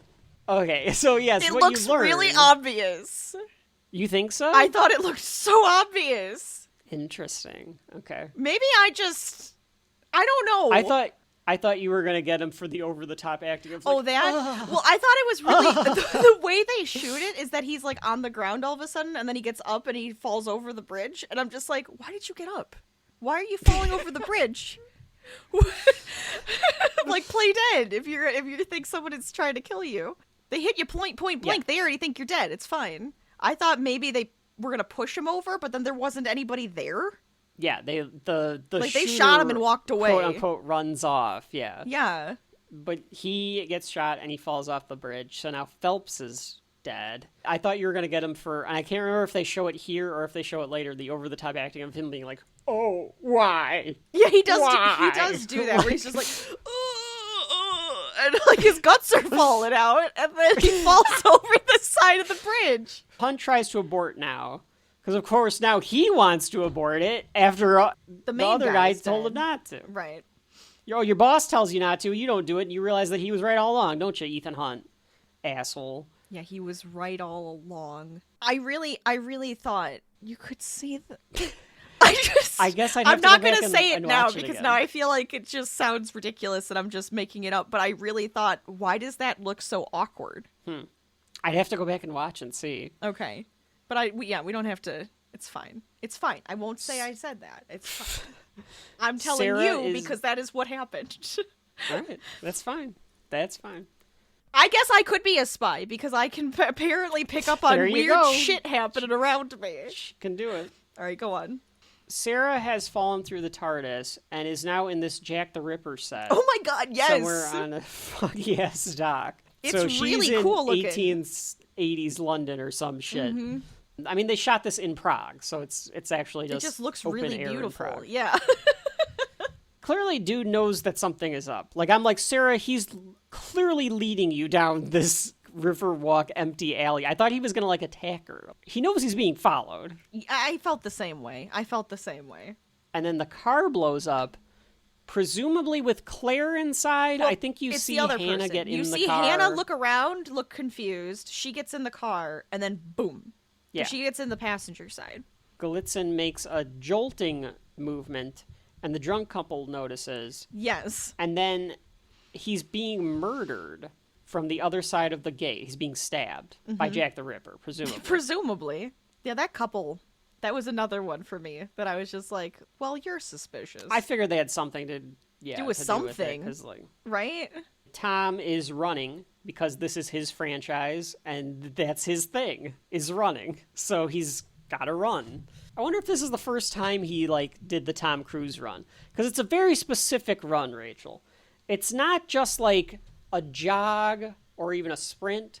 It's like he gets like his arms are tight down and it's like pump pump pump pump pump pump pump pump pump pump pump. It's like a very specific the Tom Cruise run. His arms are really stiff and like jagged when he runs. Yeah, Yes. like it's the Tom Cruise run, and his knees are going crazy. He's very good at bending his knees while he runs. It's very good. I think he does this in every single Mission Impossible movie. Probably I just haven't seen everything. them, but I'm pretty sure that it's It's just in how the man these runs movies. down the street when he's, training. It's I just couldn't imagine somebody actually running like that. Like, it would be really weird. I thought, now, he runs up and he sees Glitza and Sarah. Galitzin. Glitzen. Glitza. Tonight we're talking to Mr. Glitza.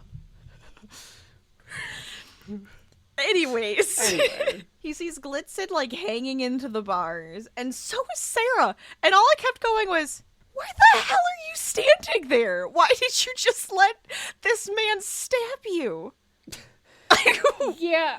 What? Were you trying to reach through and stop him? Because this man's dead anyway, so it doesn't matter. Why didn't you try to, like, go around? You knew he was probably going to steal stuff out of... It just felt so odd, because she's just, like, one arm through and is, like, hanging there dead, too. And I'm like, what? That is true. How did she get killed? I don't know if we ever see her get killed. I don't We understand see it. Galitzin get killed. Yeah. But he And then all of a doesn't sudden she's posit dead how- too. It's so weird to me. I really thought she wasn't actually dead. I thought that this was a red herring because we didn't see her die. We saw everybody else. Yeah, we saw everybody But else. all of a die. sudden she's just dead and standing there like, oh, I also got stabbed. And it's like... Yeah, that could have been the twist. So I Yeah, thought that she was would've going to worked. be alive. Ethan has the knife in hand as the police arrive because when Galitzin still had the knife in, or she had the knife in her, or whatever. Right. To your point, Rachel, it's like how the hell did she? It Get just felt... stabbed? You walked up, like it would have had to be like you walked up to try to prevent the other guy from getting killed. Yeah, and then all of a sudden he goes, stab, stab, stab to you. And then he stabs you. Yeah. And you're right. It's like it's like scream stabbing. It's stab, stab, stab, stab, stab. Whatever. It's very violent stabbing. And they were warned, and they're warned by the MIF group, that if they are discovered or they get into trouble, they're not going to be covered because they can't let anybody know that IMF was part of the mission or whatever. So if the police come, he's fucked. So he's got to get out of there. So he runs from the police. Hunt does something with a payphone to get a hold of some operatives. Nowadays, he'd just have his cell phone on him. That would allow him to do this. It would be a lot easier. Just talking. Yeah, it would be a watch that he would talk into. Right. He'd have an earpiece in that would connect to it. I think they actually do talk into a watch later.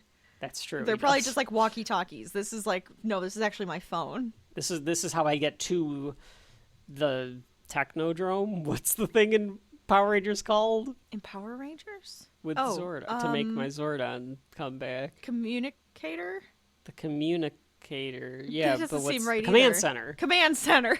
That's how I get to the Command Center. He gives his name and he says that my team is dead. They're all dead. He does this he does the Tom Cruise yell. Oh yeah, like everything. This is the Tom Cruise. Everything that you know about him. He does it in this movie. It felt Minority Report-ish, even. Like I felt that with how his acting. Yeah, the plot has similar tones to that. Yes. Of Minority Report. Now that you mention it, this is one of Tom Cruise's tropes. Get framed as spy/cop. Yeah, as bad guy, and then old man is actually bad guy. That's right. Old man is actually, forgive me, my son. He says that they knew that they were coming and that the disc is gone, and he's like freaking out. And the operative on the other line is like, "Calm down. Were you followed?" And he's like, "I don't think so. Well, I don't think so." Sure. And he's like, "You need to fucking know because you're a spy. So either you are followed or you're not." He becomes a terrible spy because he's like all he's anxious having a and panic everything. attack because his whole team is dead, which is fair. Yeah, I can't say I wouldn't. Right. So, I mean, it's something that he wasn't expecting, but it's also something that you'd think he'd be trained for. Exactly. Yes. Agreed. This guy tells him to meet him in a spot in an hour.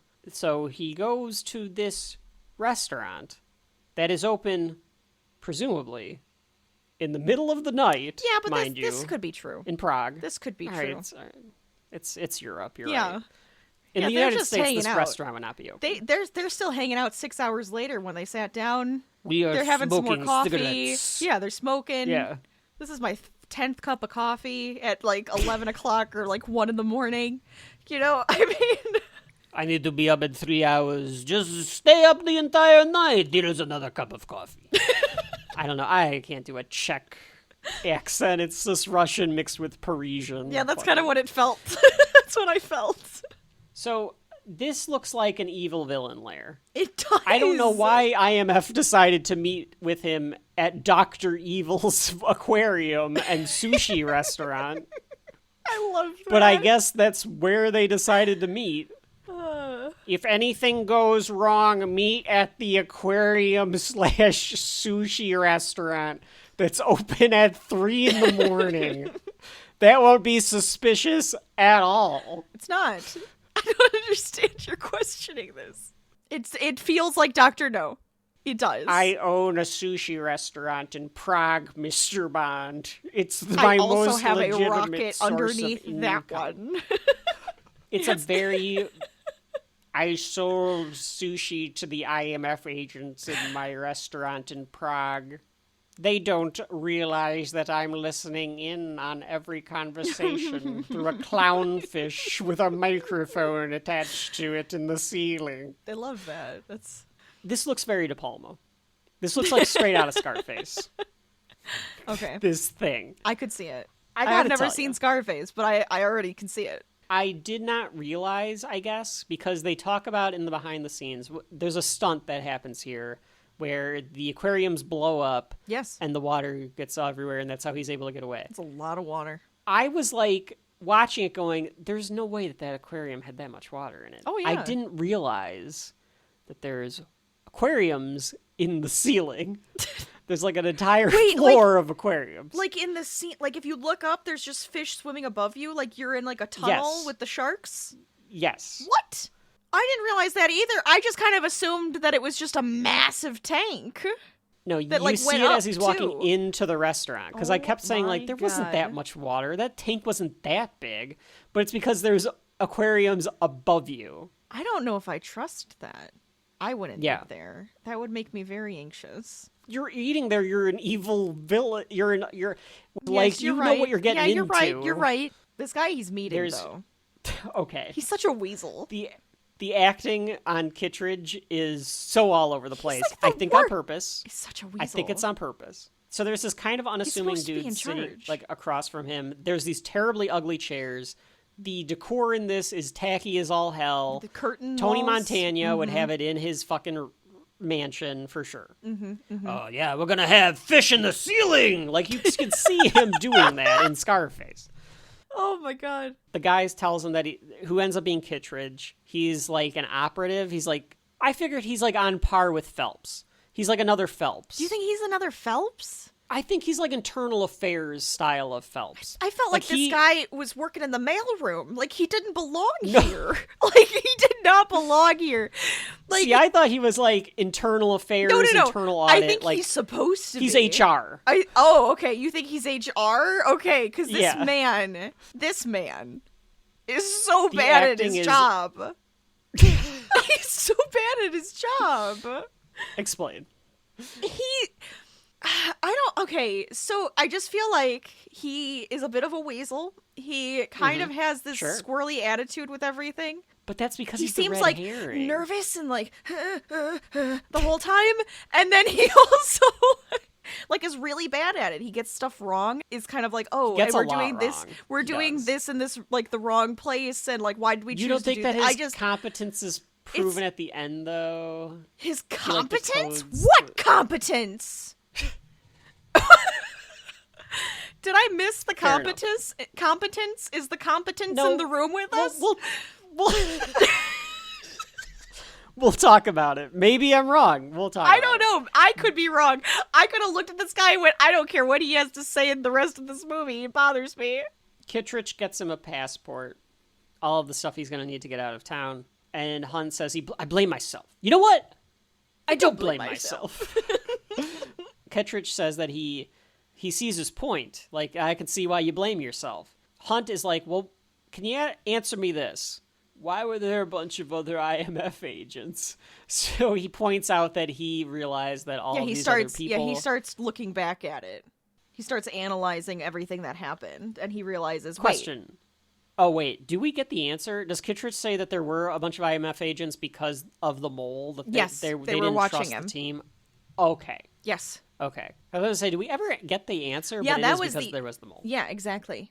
Kittredge is like, I don't know what you're talking about. And we get crazy Dutch angles of their faces back and forth. For those that are not Yes. in the know of what a Dutch angle is, it's where you have the camera pointed up Right up your and face. tilted like 45 degrees. And it's zoomed in on their faces too. Yes. It's very artistic. It's supposed to make you feel uneasy, unsettled. I'm gonna post it. Paranoid. I'm gonna post it to our Instagram. The Dutch angle. Yeah, put that as the story. Yes, Rachel took a picture of herself, a selfie at the Dutch angle. It should be Tom Cruise, Kittredge, and then you. Like that's what it should be. Hunt says he knows that there were other agents. He points them out, and he's like, and I can even point them out in the restaurant right now. Like, there's the guy behind you is an IMF agent. I Right. can tell. Like 1 o'clock. Like I think that's what he says, like that. So Kittredge comes clean and says that they're worried about Ethan. Like, they're worried about him. So they're like here to supervise him. There's a mole. They got a note from okay, first of all, you got a note from an anonymous arms dealer in Czech Yeah, that what there the are heck is corrupted that? agents. Who's okay. Why would they send you that? Why? Would they let you know that? Yeah. Who's that guy? Maybe figured out who that guy is. Like that seems Well, isn't it turn out to be Max because Job told Max to do it? I think so, yeah. Okay. Kittredge at this point turns manic. He's Oh, like, yeah. what are you up to, Ethan? Like, he goes insane. His Like, he's face on goes something. crazy. Yeah. I guess because he knows something, so like now he's like unveiling it. He's like, it's the prestige moment for Kittredge where you can be like, you're the mole, Ethan, because you're the one that didn't die. So like clearly you're the one that. It's like, well, why would he go back to you? I guess to save To face. keep face. But it seems like an odd move then to like meet this guy. I guess so they're not chasing him down, so it's like, okay, they're gonna have me run anyways. Kittredge tells him that the whole operation was kind of a fake. It was all just it was all staged just to find out who the mole was. It was staged, but they all died. Like, good lord. Yeah, I guess they What didn't a know which one horrible on the team was the idea. mole. So, yeah, they let all of those just let other them all team die. members die. This team that's supposed to be like one of your best teams, let them all die. It does feel like they were kind of like, we need to get rid of this entire team. Yes. A lot of Like, we don't know collateral who damage. it is, so just let them all die. They think Ethan is the mole. More insane camera angles. Just the back and forth, and the camera angles here are De Palma and the cinematographer. I'm trying to find. I have to remember who the cinematographer is because he's done other Brian De Palma movies for sure. Stephen Burham. Stephen Burham. But I mean, it's just he did The Untouchables with De Palma. They tell Ethan that his family's farm Yes. Now they're threatening him. has Sorry, go gotten a on. bunch of money. So a bunch of money has been sent to the farm. Mm-hmm. So clearly he's gotten this money from Something. some other... He's Somewhere. a rogue. He's given up like, the Right. secrets. Yeah. Where'd you get this money, Ethan? Mm-hmm. Maybe he's got an OnlyFans. We don't know. He might have Tom a Cruise. 1996 OnlyFans. Yeah. I do a lot of modeling on the side, Kittredge. Something that you probably don't understand. I make a lot of money showing my bare feet, okay? That's where I get the money to send to my mom and dad in the farm in Wisconsin. I'm a foot model, okay? I'm a foot model. I'm in a cult. They just gave me the money. The more Sorry. people I get to join the cult, the more money I get, Kittredge. Don't you understand? Pyramid Do you want to get your thetan levels verified? I can set that up, Kittredge. He pulls the gum out of his pocket. Yes. I can understand you're very upset. Kittredge, you've never seen me very upset. All right, Hunt. Enough is enough. You have bribed, cajoled, and killed, and you have done it using loyalties on the inside. You want to shake hands with the devil, that's fine with me. I just want to make sure that you do it in hell. You wouldn't like me And when then they I'm start angry? blaming... They're trying to blame him for a bunch of other stuff, too. Yes. And then he throws the gum onto the fish tank, causes an explosion. All those poor fish, Rachel. I know. All those poor exotic That was fish. horrible. It was horrible. What an ass. Those fish didn't deserve to They didn't deserve Tell to me why die. those little fish deserve to die. First your team, And- then all those fish. Death follows Ethan Hunt. Apparently. They probably say something about that in one of these movies. He leaps out of the restaurant, and this explosion, the amount of water, I thought was comical because there wasn't that big of a tank, but I guess it's because there's a bunch of fish in the ceiling. It's like the entire second floor is a fish tank. Yeah. So then it blows up. This was supposed to be a stuntman, But it's Tom but Cruise. but De Palma did not like. Hang on, I think he got sorry. him addicted to this. He probably did. It's like a drug dealer getting you addicted, because De Palma was like, it doesn't look right, the way that he was framing it or whatever. It didn't look right. So he asked Cruise if he would do it, and Tom Cruise, because he's insane, was like, sure, I'll do it. So that's Tom Cruise really running away from the water. De Palma was terrified that he was going to drown Tom Cruise because, and they show it, he had to get out of the way because the amount of water would, Suck you in. just like an undertow pound him. almost, too. Yeah. so he had to like run, and he like slipped a little bit, and that's where he like jumps onto, and they get Right. like the jump there. It's a good little beat. It's a good little action beat, even though it does look comical. But that was Tom Cruise's first stunt, and you better believe he was like, I'm doing not all the his rest of them last. too. The rest is history when it comes to Mission Impossible. My The assumption is assholes that's the hanging way off the he side wants of a to go plane. out. I think that's Say the way that? he wants to go out. I think he wants to. It's like, if I go Yes. out, He I'm wants going a out doing a wrestler death. stunt. He He wants to be- die in the ring. That's it. I don't think he's actively trying, but he goes, but if I have to, I have to. But if it happens, it's a hell of a way to go. It's right. So he runs away from the fish tank. So now he's on the run. What is with all these selections that we've made where all of these spies are accused of being double agents in And then Volume they have 6? to run away. We've done it twice now, We're gonna, I think, do it again. Probably. It's like a spy trope where you end up being accused of being a double agent. Yeah, I feel like that is a definite trope. It happens all the time. Like, I guess it's we just did it with the girls with Totally Spies. Right. Is it the company's fault? Are they just always paranoid that all of their people are going to like turn against them? Do they are they actually I mean, that's got to be what it is, right? If you're in the spy game, I think that if you're paranoia good at it? is it's your Achilles heel. It's like getting a cyber ransomware or whatever. You just think that somebody's out to get you all the time. When they are, so you should think that, but... And they are. Yeah. So you should think that. That's true. You think they would have a little more trust in their people. Right. But I guess you just can't. I guess that's you can't. The problem. Especially when they're good at their job. But at the same time, you kind of expect that you know that they're wanting to do the job for you. I don't know. It just feels very odd. You think it would make it very difficult to be able to do anything. Mm-hmm. You think that the 3 women in this IMF group could have been the Totally Spies as adults? Ooh, interesting.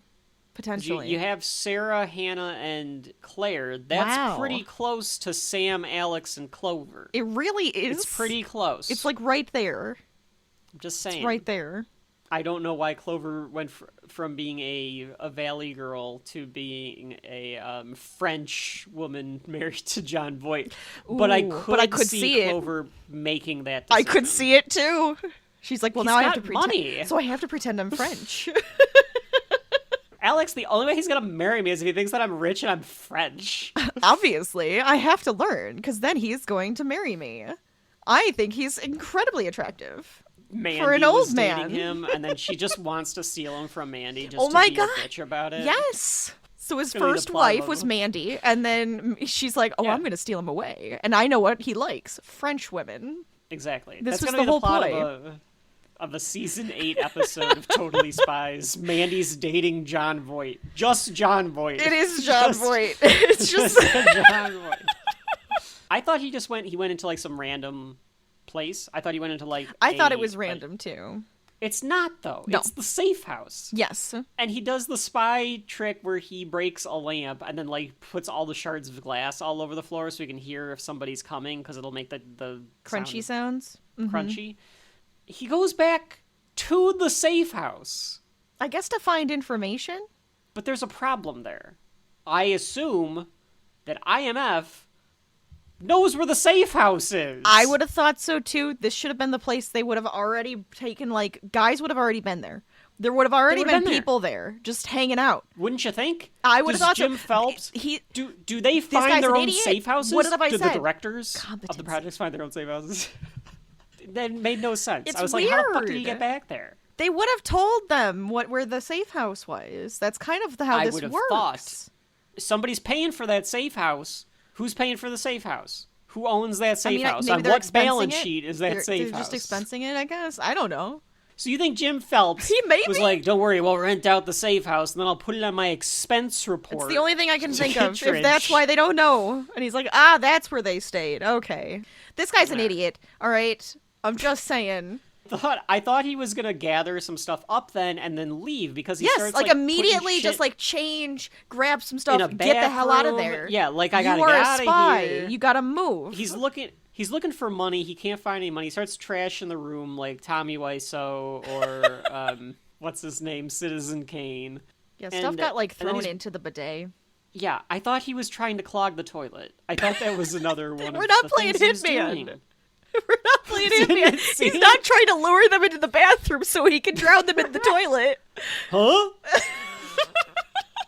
He has to just put on a costume. That's all he has to do is get a mask and an outfit. No one will know who he is. Yeah, That's all he needed. exactly. He needed 3 coins, some rat poison, and a busboy, and he would have been fine. It would have been perfect. Oh, the other thing that I thought about this, and I noted it, so I have to say it. Imagine, Rachel. Okay. I'm imagining. Because I would get anxious about this. My entire team is dead. I'm on the lam now. Right, yeah. My stomach's gonna be turning in knots. I'm gonna have to poop. Because he's throwing stuff in the toilet, or the bidet, so that's where I got like, oh, imagine if you had to poop in the middle of this. I mean, I guess, yeah. With all that rich food that they're eating at the gala, and then to pretend, and then now he has like all of this anxiousness that you just gotta poo when you have to poo. You're gonna have to poo. You're gonna have to poo when you have to poo. Lamb pork and at this. Who knows what it was at this? That alcohol, it's Czech, probably. It's Czech. This rich Czech food. You probably had to get some sort of seafood at the spices on Dr. that No stuff? sushi shop. All right. So anyway, my poop jokes aside, he uses the internet to look up job 314, but there's nothing there. So he's trying to find within the IMF database, which you think that they would be aware that he's looking up. He's touching the in database. their own database. Why wouldn't they have locked like him? This is a terrible spy organization. They're You're really right. bad. This Thank you. organization Finally. is awful. I don't understand how the world hasn't ended because of this place. How do they get anything done? And then he looks up and the Bible is there. And he's like, not Job, Job. Job 3:14. Like it's Yes, like Austin chapter and 3:16. verse. Exactly. Job 3:14.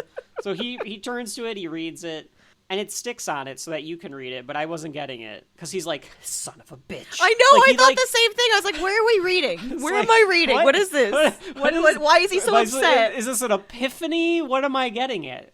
So I think what it's supposed to be is like, it says like the kings and castles lie in ruins and stuff like that. So I think it's supposed to be whoever the mole is trying to take down IMF. Because like the kings in their castles will lie in ruins because I'm going to take down these people that think that they're like above everything. Sure. That's the idea, I think. No, I agree. It makes sense. It could have been a bit more spelled out for me, but I'm intelligent enough to make my own decisions on Right. that. How the hell did he figure this out? That's a stretch, right? It's a bit of a Job stretch. 314. I guess because of the way they said it, because they didn't say like job 314. They said job 314. So because it was said that way, it kind of like, wait a minute, if I actually look at it, if he knows religion or if he is religious at all, then he would probably think that, right?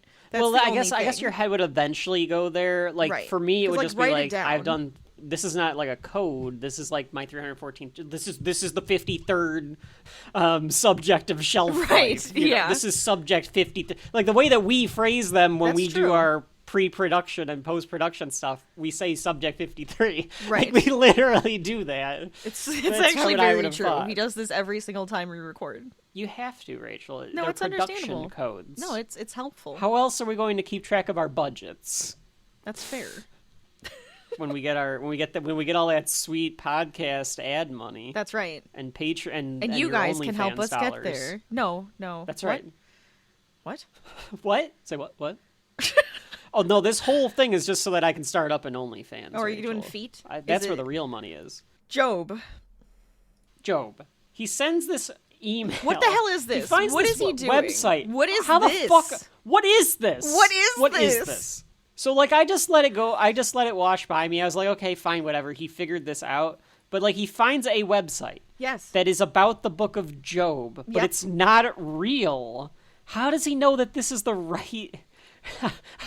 I don't know. The Book of Job the discussion internet in the group? 90s Like, what is this? The internet of the 90s would definitely have like chat rooms about the Bible. Oh, Like, of course, absolutely. like that would have been a thing. Like, Yeah. why does he just assume? How does he figure out that it's Max? How does he figure out that that's the person to send it to? Yeah, but what is It's this a- it's weird a email? Leap of logic. Max at Job? Max at Job.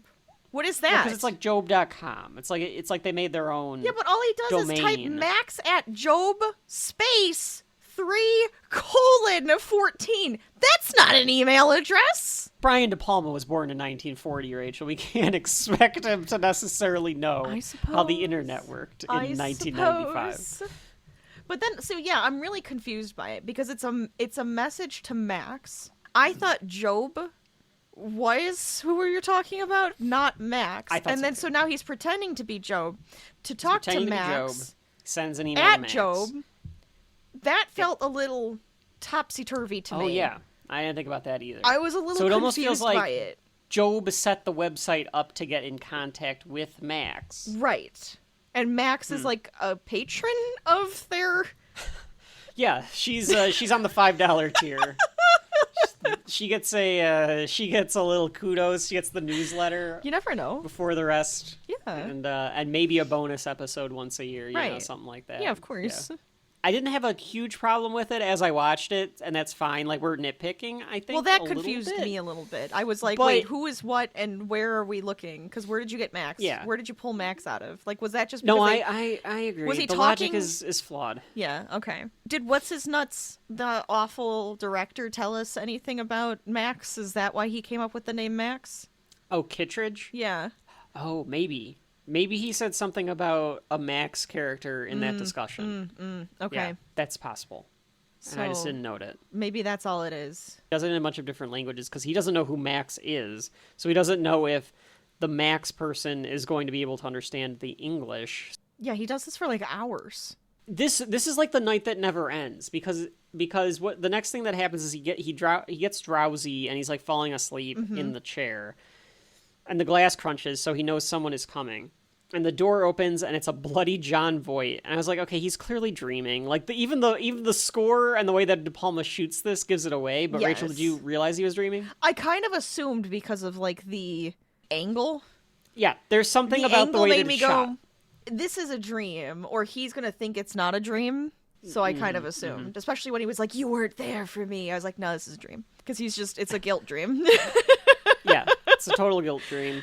He wakes up and Claire is actually the one who's there. He does a good Tom Cruise freak out here. It's like a classic Yes. Cruise freak out. He's like, Absolutely "What the fuck?" classic. And he almost shoots her and everything. And he's like, "I saw you in the car. I saw you in the car. I saw you in the car. I saw you in the car.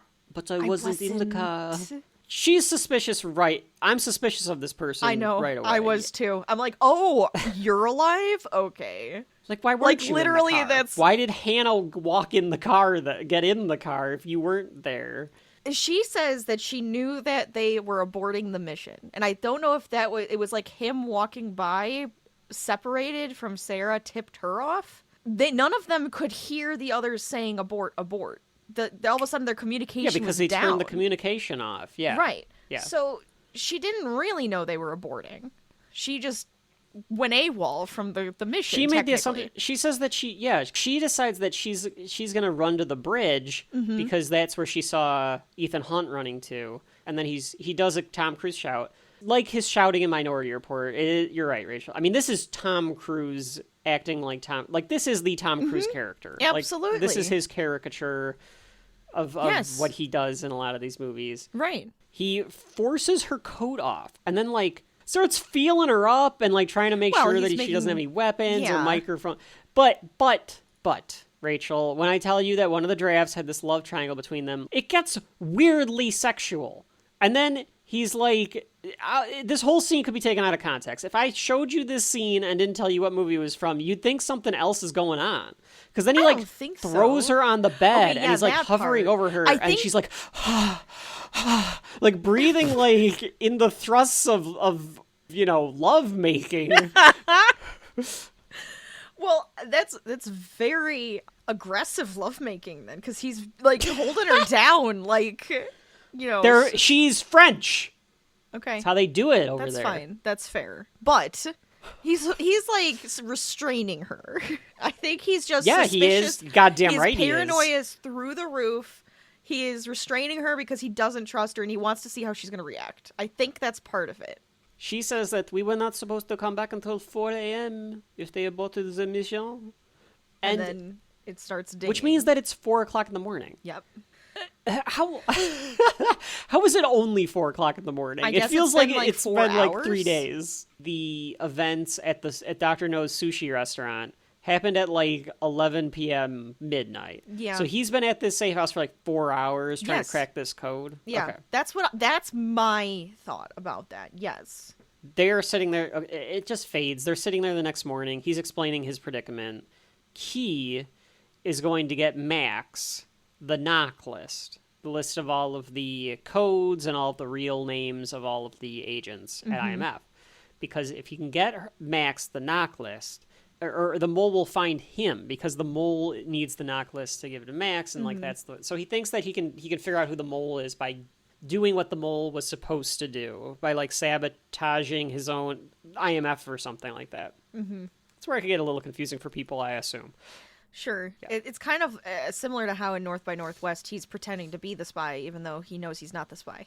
Yeah, that's true. He's pretending to be Just to figure out what's going on. Movie. You gotta pretend to be somebody you're not. Right. Unless you're James Bond, then you just walk around Jamaica saying, I'm James Bond. That's correct. Nobody has any problem with it. Or Kim Possible. You're just like, Kim I can Possible. do anything. Yeah, Kim Possible and James Bond, the only two spies that don't do any spying. Claire is like, well, I'm going to help you. But he's like, look, Claire, you're presumed dead. They think that you're dead. If you suddenly come back... Because she's like, I'm going to go she wants to to go Langley, tell them and say, like, and I'm going to tell them that you're not bad. And he's like, but if you show up alive, they're just going to think that you're also in on it with me. Because they think that I'm, like, we would both be considered moles. Yes. He gets an email. He gets an email from Max, tells him to meet in the city. No, it's from Joe. No, it is Max, because he was sending it to... It's Max asking Joe. Okay. Everybody got that? I kind of. Again, I feel like this would be easy to trace. Like, I these feel like it would be too. Yes. Ethan goes to this bench where this Fabio-looking motherfucker asks for a match, and it's in his POV again. We're getting Ethan Hunt POV again. Yes, we are. Mm-hmm. Folks, you gotta... I assume this is only Brian De Palma, and this is not a Mission Impossible staple, where it's from Ethan Hunt's point of view. But see, I don't think... it's weird that they do it here, because it's not like he's wearing a disguise or anything. I like the idea that they have this first-person point of view when he's you're in trying disguise. to hide I thought he was something- going to have a mask on. When you're trying to hide something from the audience, either a mask, who you actually are... at that moment, who are we? Like, whose eyes are we looking through? That kind of stuff makes more sense to me for first person. He's not even wearing a mask. He's just wearing a hat. I was just like, like now all of a sudden... Tom Cruise is like, no, a hat is a disguise. You can't show me. You can't show me in the hat. You can show me in the scarecrow mask. You can't show me in the hat. Okay, I'm glad you called it that. Because I was like... A car comes by, they told him remove the hat, they put a bag on his head. I said it was the Venom mask. I was like, similar, why is he dressed up in Venom cosplay all of a sudden? It's like if Venom took over Scarecrow, that's what the mask would look like. Yes. Yeah, if the Venom symbiote took over Dr. Crane, that's what you would get. Exactly. Yes, thank you for putting on my mask, Mr. Hunt. You see, all of them are a little different, but the people here are afraid of this one. They think it is big bad alien, make them scary, make them fearful. Take the hood off of him because they're like, are you really sure that you want this hood off? Are you positive? And he's like, yeah, I don't care any... Like, I mean, I'm a dead man either way. Yep. So I might as well take the hood off and we can talk. So they take the hood off of him. And it's some older lady. That's who Max is. She's the one that's like the arms dealer or whatever. Mm-hmm. And she's like, what do you want? And he says, I want $150,000. And he's all tied up. You're not Job. And he gives that away quite clearly. It's very obvious that he's not Job. And she's like, yeah, I knew you weren't Job because... He doesn't cite scripture. Yeah, the he was tone being was dramatic. completely different. Mm-hmm. Yeah, like she's like it was clearly not the same person writing it. But it was weird that you were writing it, so we had to pick you up because that was so, like, too now, weird. The fact that somebody was on to us, we had to like figure out what was going on. Mm-hmm. So you are something of a paradox, is what she says to him. And he's Job like, "Do you like a isn't paradox?" playful, that's what she was saying. Right. He's trying to be like, as you would do, Rachel. He's trying to be like a smug, smarmy, like, I got you. You brought me in. Yeah, we did on purpose because we didn't think you were Job. We figured we'll just shoot you in the head. We don't care. We can just shoot you in the head. We have no problem doing that. He tells her that the disc that they got from Glowenstein or whatever his name was is worthless. Mm-hmm.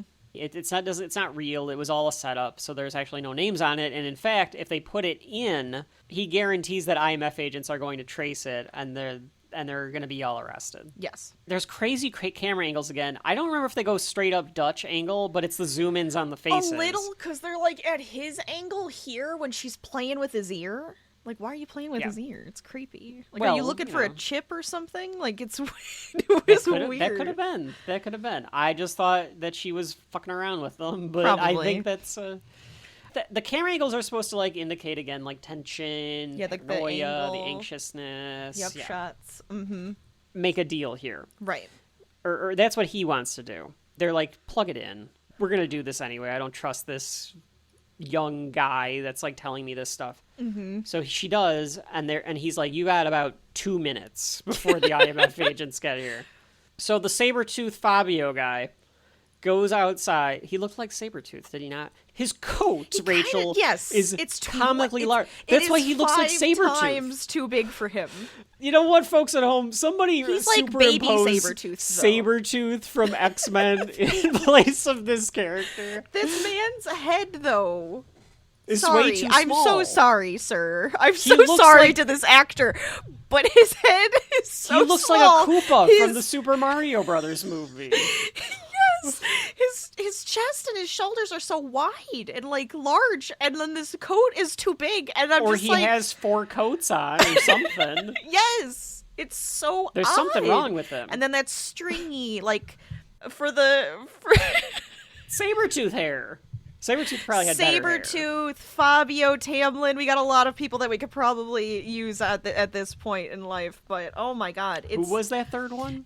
I know some people will get that because it is a romantasy book character Oh, who looks okay. to in my head like Fabio, or I could use another one, Elliot from Stardew, for anybody who likes that one. How many can I go through here of these long I'm jimming my fake camera as she does this. Anyways, There's a cop car out there, but nothing else. Although I was like, there's a van out there. yeah, with, there's a whole van. yeah, a bunch of guys in white coats. So they put this floppy disk had all the names on it, so they say. And then I was like, oh, here they come. And all of these guys in white coats start coming in, and they assemble to take them down, and they take all their white coats off. They've got suits on. And they rush in at the same time that Max and company are heading out, because they knew that something was up, so then they got away. And, like, it's such a spy movie that even Kittredge is wearing this big trench coat. He looks like it's like Inspector Gadget's trench coat. Yes. It's not even like Raphael's trench coat. No. It is an Inspector Gadget trench coat. Inspector Gadget, absolutely. I kind of like that it's trying to be like an old school spy movie in that way, where it's like you got to have a guy in a trench coat, you got to have this, you got to have that. Like that, they know what they trying know to the go beats for. they want to hit. Yeah, Which I assume in like the old TV show, there's just men with trench There's probably coats trench coats everywhere. all over the place. Trench coats Yeah. and fedoras everywhere. you know, I think I could pull off a good trench coat and fedora look, Rachel. You probably if that ever could. comes back. I think you could. Yeah. Always sucking on a lollipop. I like it. Not a sucker, a lollipop. It needs to be a big lolly. One of those those pipes that you can blow bubbles through. That's right. I like that. Yeah. Or one of those Tootsie Pops so that I can bite down on the gum or chocolate yeah. inside, because that's always fun to do. I'd have the for a Cruella Tootsie DeVille Pop. like stick, but That's right. it wouldn't do anything. It would have one of those fake candy cigarettes that we got as kids. Yeah, it's a candy cigarette. Kittredge is talking about how it's going to be hard to find Hunt because these guys are all trained to be ghosts. So I was hoping that, like, as he said that, outside the window, you could see them, like, running by the window or something. I thought that would have been funny, Like, but that would have been too much. I mean, honestly, much of a for Simpsons a gag. comedy spy, that would have been great. That would have been perfect. Yes. Yeah. It's going to be impossible Where they're just to like find them. And then they they're like run by. And shimmying Hunt- against the Hunt's window. Hunt even has like his like hands still tied, and they're like running Yes. down the street with him. Kittredge is like, all right, if we're gonna find him, you need to make him come to us. And they're like, well, how are we gonna do that? And he goes, first we'll attack his heart. I want you to find goes- something personal for him and then make him squeeze. And then he does that like smirk, like he knows what he's doing. He doesn't know what he's doing. Yeah, like he's evil. He is He's the green. acting He becomes evil. the Green Goblin. His heart, Osborn. We attack his heart. Yeah, you're right. Max, they're in this car, and Max apologizes to Ethan for doubting him, my dear boy. And then they come up with a new deal, because they say that Job was going to get $6 million, but she wants the entire list, not just Eastern Europe. And he's like, fine, $10 million. and your personal assurance that Job is going to be there. So he gets a stack of money from her. I think he gets the $150,000 that he asked for, so that he can at least go back to the U.S. Mm-hmm. You know what I would do, Ethan? Go get your folks, take that $150,000, and go to a nice island and stay there for the rest of your life. This is the problem, is that he's always on the lam at that point. Then he'd like to not be on the lam. He probably either wants to be able to do his job because he seems to enjoy doing his job. Yeah, his job. Or, you know, he's like, I'd like to at least retire and say screw you to this stupid ass company for not believing me. Guys. I'm going home. Exactly. So he can't be on the lam. He can't do that. I would also want to do that.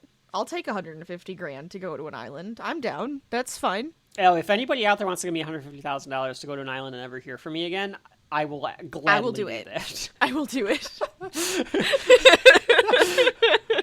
So they go through their inventory of what they have on hand, just like every single subject that we've covered on Shelf Life in Volume 6. What do we have that we can work with? Except for maybe community and not even 10 things. We've covered inventory on 10 things too. There's always an inventory. It's every single subject one that we've covered. Every single one. Because, what we got to work with? Black panties. Perfect. We got them. Oh, that's what Ethan said? Like, I've got a pair of black panties and a passport. That is about it. That's all he needs. That definitely means that you are willing to have sex, Ethan. And he's just like, not with you. I have no interest in you. Maybe. We can't even tell.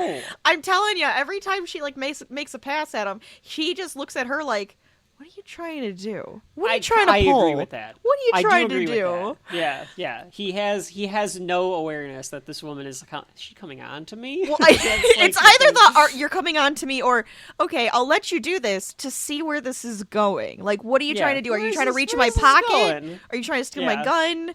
She's planning to join him for revenge for her husband. So Claire is like, no, I'm coming with you. I'm doing this too. He apparently still has access to the mainframe. Yeah, why? Hello, How? IT, shut it down.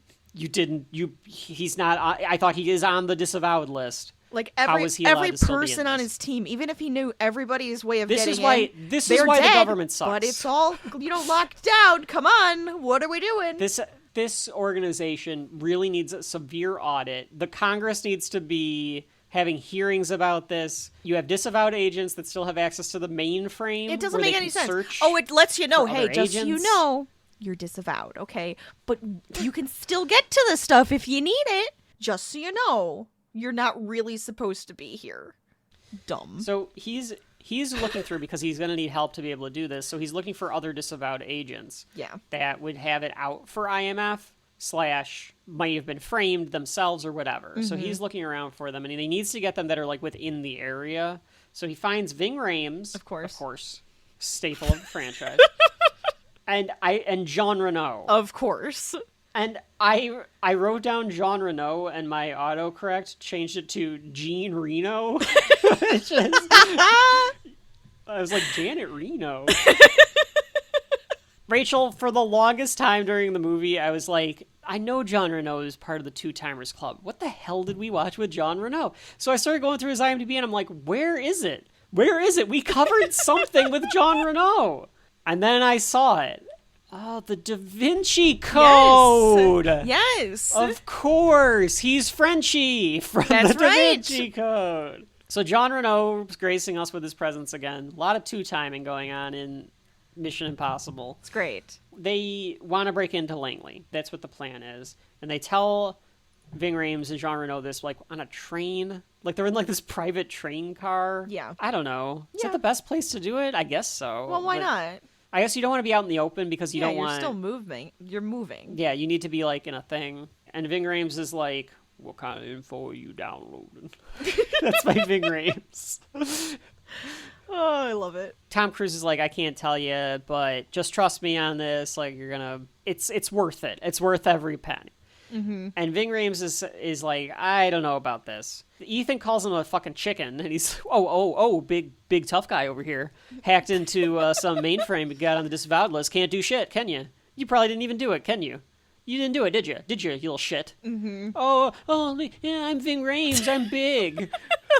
Bullies him into doing it. Because Ving Rhames is like, it wouldn't have been that elegant if it was anybody except for me, so I'm going to admit to doing this. Ving Rhames' character's name is Luther. Yes. Would you describe him as just kind of like a hacker? He's basically a expert hacker. I think that's his deal. Yeah, expert hacker. Absolutely. This is like the replacement for Emilio. You went from Emilio Estevez to Ving Rhames. Yes. It's an upgrade. I think it's a hell of an upgrade. I think it is too. Like major upgrade. Which it might be because he was already disavowed, so they're like, yeah, you're like too good at this that you're like messing with our stuff, so well, because like why would he do that? He hacked into into NATO's ghost comms, and it's like, well, why did he do that though? It's a good question. And Get we some never find that backstory out, would at be least in nice. this movie.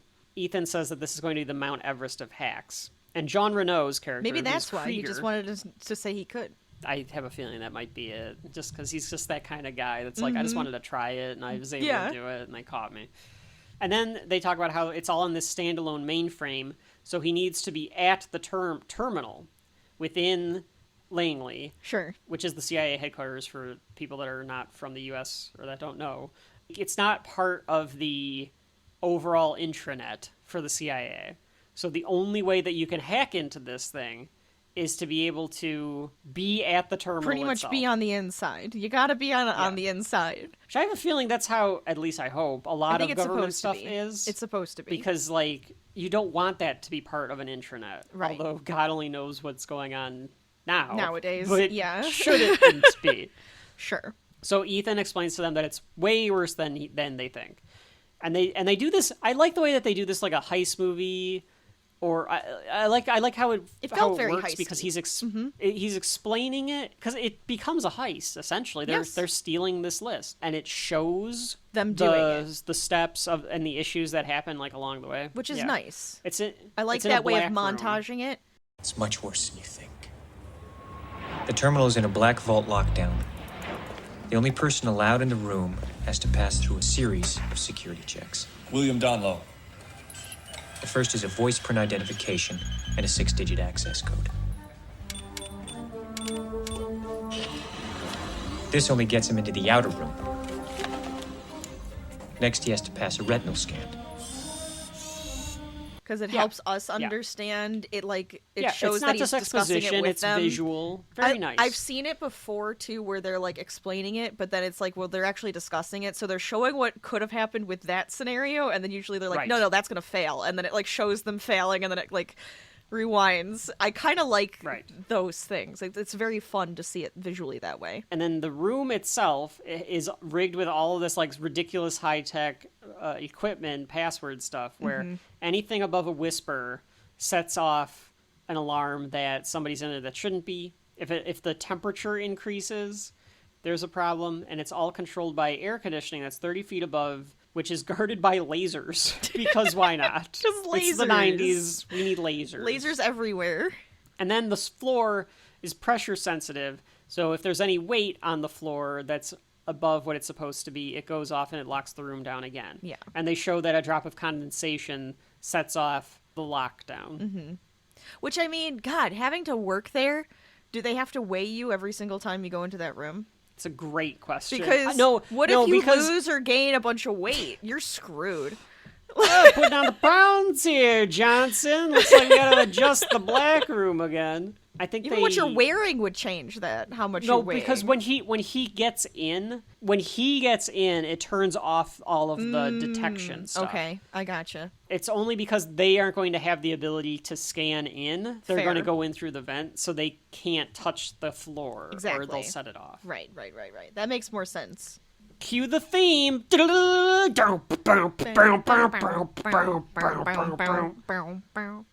We're at Langley. Ving Rhames they're all disguised as firemen. He's got monitors and a ton of junk in the back of this like fake fire truck. Don't ask me where they got this thing, but they have a fake fire truck. And he sets off a fire alarm in that sector. They must take stuff very seriously, which I guess you'd have to because you're the CIA or whatever. Of course, yeah. But at the same time, I was like, everyone else is walking around very casually. They're not like exiting the building or Yeah, anything. you'd think There's they'd just have these- like an alarm go off for it, but Yeah. nobody cares. Nothing really. Nobody cares. They're like, well, these if it's in firemen are that just sector, you know, the traipsing door's through. closed, it's contained. We don't care. Somebody, whoever's Maybe they in think that it's like- sector is screwed over. That's not my Maybe problem. they just think like a server caught fire or something. Yeah, but you'd I don't still know. have to completely evacuate the building. It just seems really would've odd. thought. Yeah. Yeah, this whole thing with the fire department thing was, I guess they just needed to get in there, but it just seemed like an odd way to get in. Claire changes herself into a sexy secretary outfit. The secretary. Secretary? I would have thought that she had to be more careful because I thought that they were going to recognize her. I would have because thought so, too. You would think that some of these people would know who she is. Right. She's an agent that just went MIA on a mission, or DOA Mm-hmm. on this mission. One of them gets out. One of them yeah. leaves. Right? Yeah. And he took off his mask and everything, and the security guard goes in there to check on them, and he goes, weren't there 3 of you? And because there was only 2 of them now inside of the service. Yeah, because I was like, what? All right, guys, like, take your outfits off. And then they do. But then Krieger is, like, ready to kill this security guard. He, like, pulls out this, like, Crocodile Dundee knife. Yes. And is like, I'm going to murder this man for no particular reason. And Ethan's like, no kills. Just knock Which you him think out. would have been, you don't need to kill him. No, you just knock him out, tie him up, gag him, put him in the corner. That's all you need to do. That's all you need to do in Hitman. Throw him into a hamper. Yeah, shove him There's in a hampers all box. around the place, according to Hitman's world. Absolutely. There's some cabinet that's completely empty that a body would fit in. Okay? Just put him in there. Tons Random of crates, body cabinets all over the place. Yes. They knew that they were going to find out that they stole this stuff, right? Because Oh, without I killing think that this was guy... Yeah, I don't think they knew they were going to get away with this. It was only me. He could say like at least that, and he wouldn't give away the rest, like the others that were a part of Sure. it. But cameras. So the whole thing... Where are the cameras? This whole... That's what I thought, too. Where are all the fucking cameras? Maybe Luther's How dealing did that with it. room not have a fucking camera in it? Maybe he dealt with it. Maybe he put like a. We didn't see it. Oh, and Ving Rhames did? Typically, Yeah. that's what I'm thinking. Typically, with spy movies, what I expect with the cameras is that they do a looper. You know, so The they National have Treasure they loop. record something Yeah. and then they loop it. So now Yeah. that's what I expect, and that's what I Right. think was done, but we just didn't get to see it. Okay. A nice it's little not- loop. that's- Folks at home, that's not in the movie. It's not That in is the Rachel's movie. headcanon. It is my headcanon. The black room thing, the guy that works in the black room, which is all completely white, is the dorkiest guy in the known universe. A little bit. He's A little bit. he looks He like looks like Dilbert. Like the comic. Like that's what I would expect Dilbert to look Yeah, like he as like kinda a looks like that's Dilbert. like a real person. Dilbert. So yeah, this Dilbert dude is sitting in the cafeteria. He's reading the paper. Yes. And Claire sits down next to Right him, and I'm like, next to him. Right on top of him. yeah, I thought she was gonna end up flirting Ma'am. with him or something. It didn't go there. I am taking a break. I don't want you right on top of me. I It would was have moved. very unsettling. I would have moved. But she's hot though, so he's like, oh, still got Yeah, it. they do like do a smile at each other. He's like She drops something into his coffee. my via assumption a is like pen. the eye drop stuff. Like I figured it was the eye drop thing to make him sick, like in Wedding Crashers. Typical. Typical. In the meantime, Ethan is climbing up this shaft. Why in movies are you always able to go through ductwork? How They're very large. they're always large enough and strong enough to hold multiple full-grown people. Yeah, I kind of want to go in one just to see if that's actually real. I don't think it is. I Has don't Mythbusters know. ever done a ventilation system Now that's episode? a question. I have no idea. That would be very fun if they did, though. Because there's no way. There's no There way. is no way. Claire is able to get a tracker or something on this guy's back. Yes. It's like a little square. I guess she does it in a She way just where kind he's of like, huh? pokes him. It's I mean, a I very- would have it's been a like, "Oh, very you have Hitman lint, sir," response. and then just grab the lint off, you know. And if Yeah, you she gotta really do the wanted George to do Costanza. something, You gotta get a piece of fuzz off of him. right? Don't they all get basic training on Spy 101? Yeah, but Like, they're just be like a little office more business aware. people. That's I shit's know not that they're gonna the happen. office people, but be somewhat more aware of your surroundings when you work in the spy factory. This man looks bored with his job. Okay. He does seem very bored So- with his job. I don't even know what his job is. Like, what the I don't fuck know. is he doing all He just day? kind of goes in and out of that room. He goes in like a hitman character. He just walks between the hallways all fucking day. I think he's quiet quitting. He doesn't give a shit. He's just, he's walking in there, he logs in, goes, all right, I fucking logged in, it's fine, whatever. I walk out, has some coffee, walks around the hall, says hi to people, goes back in, moves the mouse a little bit, leaves again. That's all he's doing. That's all he's doing. I'm already 100% in on this pension, so now if they fire me, at least I got that. Stupid job. I sit in a room by myself all day. The air conditioning is 30 feet above my head. I can't even change the temperature. It's constantly 75 degrees in that room. That's warm. In that That little is room. a little warm. I'm surprised because if it is like a server, if it has like a lot of computers and stuff in it, you'd want it colder than that. You don't want it at 75. That's too warm. Yeah, but there's literally one 1996 Dell PC. So it's in gotta this be- room. Yeah, exactly. No, it's I'm sorry. massive It's not and it's even a giving off Dell. even more heat. It's an Apple Pro from 1996. Yeah, so that it's one sounds of the about right. worst computers you could have. Jean Reno's in the vents with Ethan. They're like clunking around, right? Oh, they're clicking around so much. They're clicking around so much that I was like, again, I just wish that you just got a perspective of somebody, like, people, like, at their office desk, or there's clunking, and then you see, like, oh, son of a bitch, in, like, this French accent. People are just, like, they're all government workers that don't give a shit, so Yeah, they're they're like, like- they, like, stop and look up, and then they they go just go back right to back to, work. like, typing and shit. Yes. One of them puts Yeah. on headphones like, I don't want to, I'm not dealing with this. Whatever. Not Don't my pay me pay enough. grade. Yeah.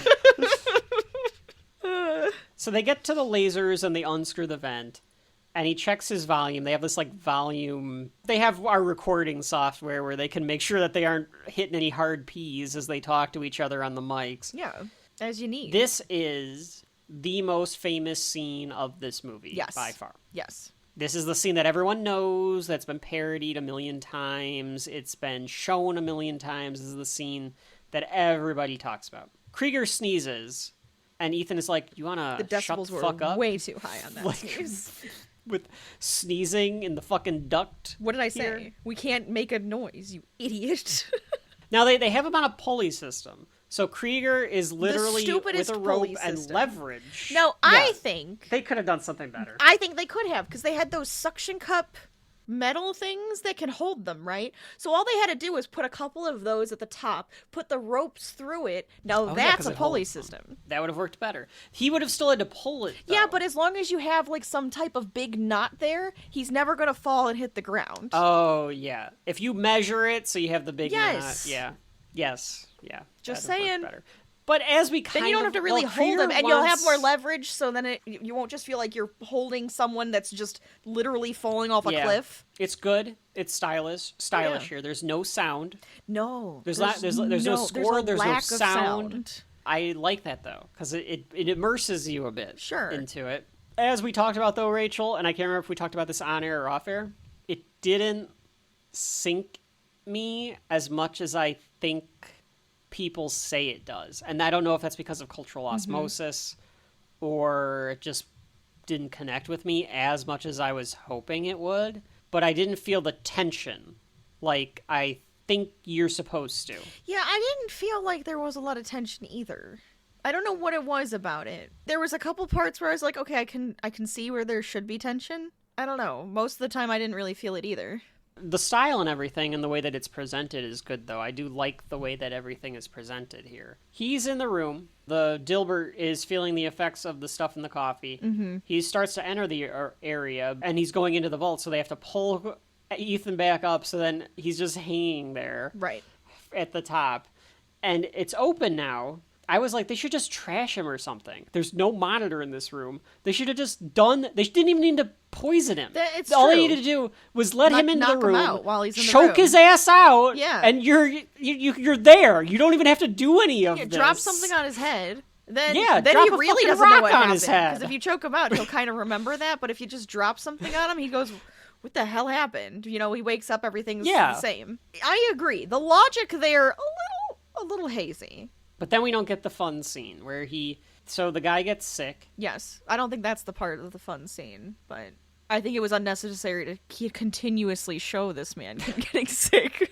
He takes the can with. Well, no, you need to know if he's coming back, because he tries to wasn't. leave and come back in, and then he Yeah, leaves but we didn't again. have to go into the bathroom with him.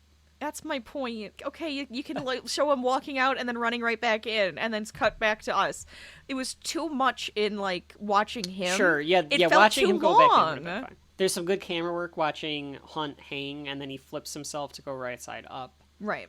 The guy gets sick, right? Yes. Now, Rachel, I don't know if you've ever worn a suit coat when you don't feel good, but the first thing I would do if I was this ill, I would take the jacket off. Okay. What if he took his coat off? I guess, like, you're not going to take the coat off and leave it in the bathroom, but he could have easily taken the coat off and then, like, left the bathroom to, like, get a drink or something. Okay. Or, like, left it at his desk, but the tracker's on the coat.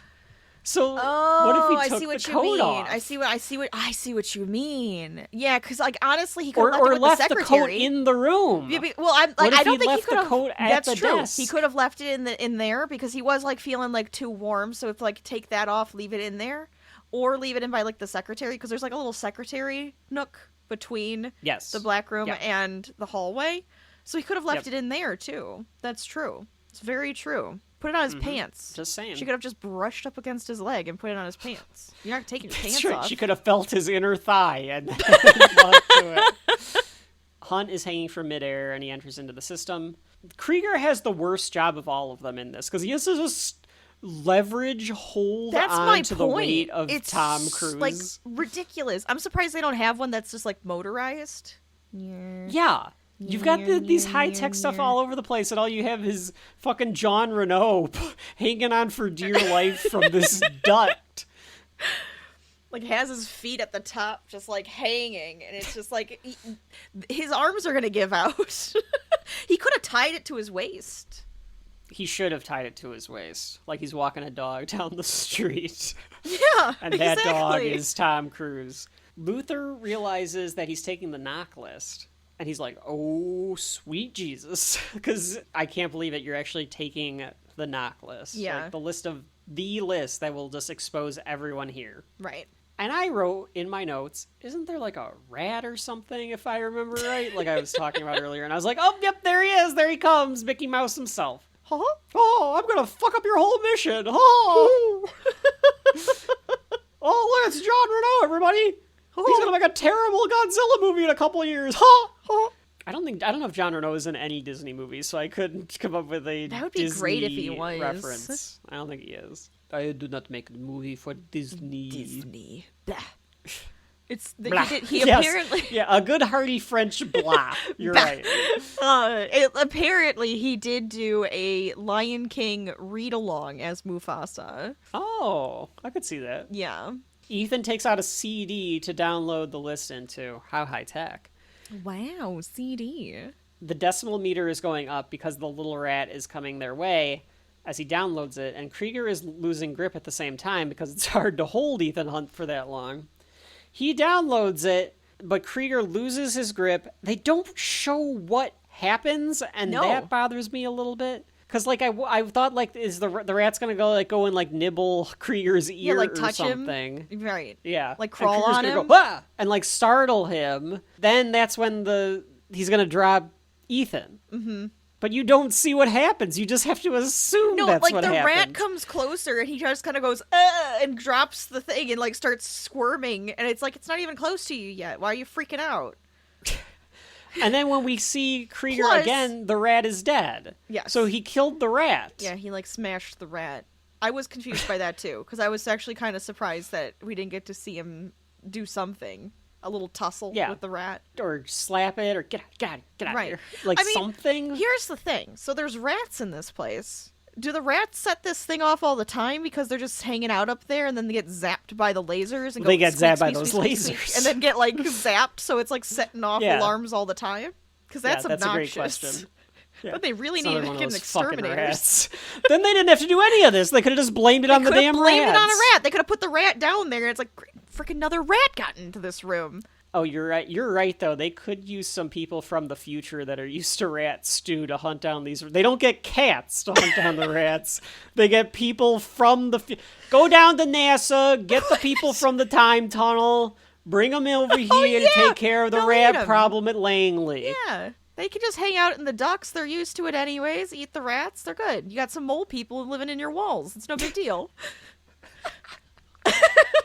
That's why all the people that working in why they accounting didn't care. didn't flinch about all of the There's always stomping people going on. crawling around in the ducks. That's just Billy Joe. He's hunting down one of the rats. That's Bort.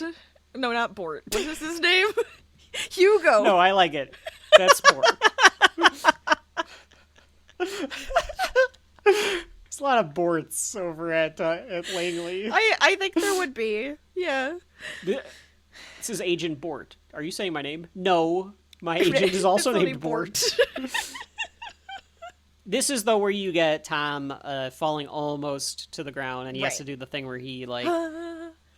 hovers. Yeah, Yes. it's a very, very famous movie scene. His feet kept falling, so he put coins in his shoes. His shoes are like loaded he kept with coins touching it, so to he had to level the weight. Right. Yeah, that to I level could see his that. front and back. Because you can tell he's like trying to stay up. Like it actually looks like he is. The temperature goes up slightly, and he has a drop of sweat on his head. And the guy is coming back. And he's stuck. He cannot do anything. He's trapped. And he catches the bead of sweat as the guy is coming back. Very cinematic, the way Of that he catches course. that bead of sweat. I liked it. Jean Reno begins to pull him back up. The sound is too loud pulling him back up, though. Just as it's, ready to go off, the guy comes back in. They get the disc. The retina scan is done, and they pull him up quickly. But at the same time, Krieger drops his Crocodile Dundee knife. I assume he only had out to kill the rat, and so that's why it was still That's in what his I hand? thought so, too. Okay. Yeah. So now that thing is covered in rat blood, and it's on that man's desk. That's what I assumed as well. It just hits as the countermeasure is turned off. Nothing goes off, but the guy does see the knife. And you think that you would be course. like, you work at the spy factory, and you're not a little bit concerned? Factory. They just pump out spies. They do. No, he does look. He is concerned. He just 'cause looks dumbfounded at it. Well, because he's like, "What?" how did this get in here? How is that even possible? Well, you have really good spies, so if they really want to come Right. for you, they know how to do it. So that's why he immediately turns the computer on, goes back into the Yes. logs, and sees Sees that a download happened. complete. Yeah. Mm-hmm. Yeah. So the jig is up. Or so you would think. They smoke the room via the vent Yeah, they start I think dropping smoke bombs. to fake a fire. I think that's to fake a fire so that the place does evacuate so they can get away. That so that they makes can sense. leave so that they can leave in the panic of everybody getting out. Right. Kittredge is pissed about this. This guy's acting is so over the top. I assume De Palma told him to act like this. facial features. He does so Yeah, much. It's just crazy the way that he is acting.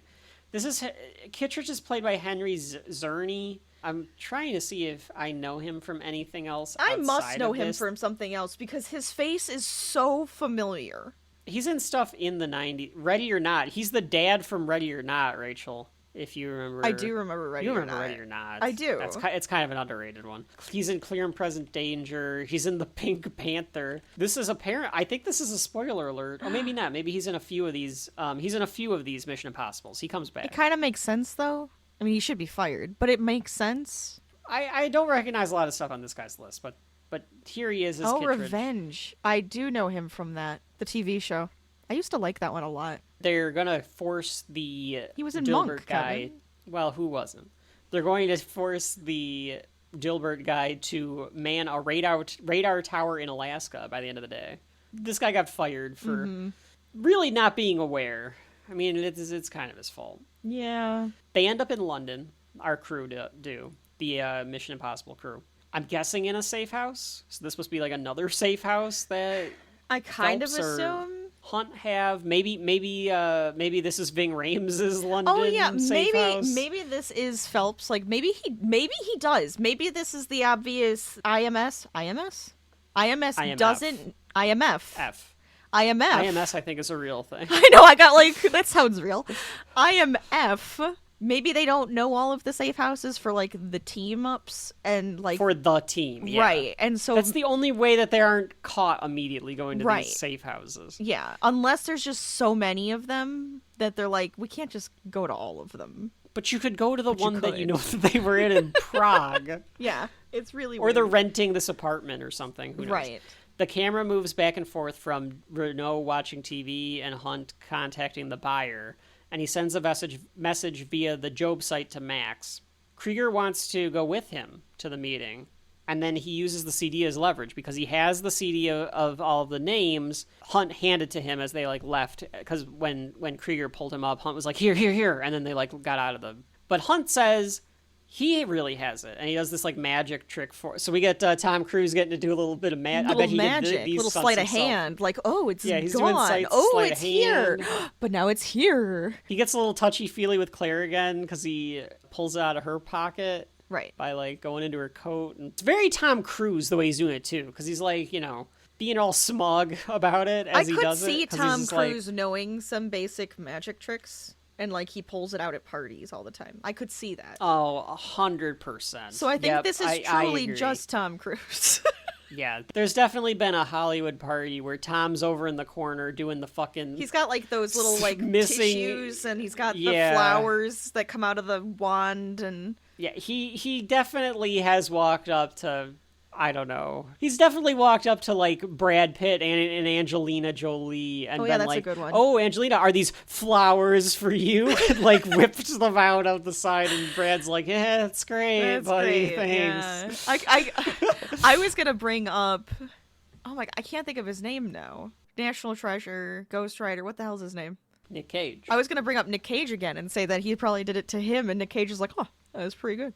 Like I could That's just pretty see, impressive. yeah, like he could see Yeah. it being impressive. I got a niece's birthday party next weekend, Tom. If you can make that, Right? And they're like, Nick, that's Tom Cruise. He's like, well, he can say no. He can say no. But he knows magic. The whole crux of this is like he's saying, I gave you a CD. I Right. did not give you the CD. CD. I had two in my hands because I don't trust you. Yes. Krieger gets all pissed off because he's like, okay, I don't have the real thing. And he goes, you try that sleight of hand with my money. I'll cut your throat. He gets all Boris the Butcher on him. And then he throws away the fake disc. And I was Right. like, you know what would be funny is if Tom goes over and picks it up. And he's like, Yeah, I never really had it. okay, this is the real disc, yeah. And then that's he exactly what does it. happens. Yeah, because Luther's like, oh, so you didn't have it. And he goes, nope, but now you do, because I want to give it to you. He gives it to Luther because he trusts, because he says that Luther never would have helped if he knew what they were going in for. Oh, God, no. Meaning that, like, Luther is upstanding. Like, he Yeah. would never expose all of those people. Right. He can have the CD because he knows he's not going to sell them out. Yes. He gets a little lucky, though, because what if Krieger got really pissed off and, like, broke the fake CD, like, snaps it in half or That's something? true. That could have happened. I mean, And then Cruz is just like, fuck. It was a joke? Haha. That was the real one. Like, yeah, I guess that's what he would have to like, say. I didn't. Oh, man.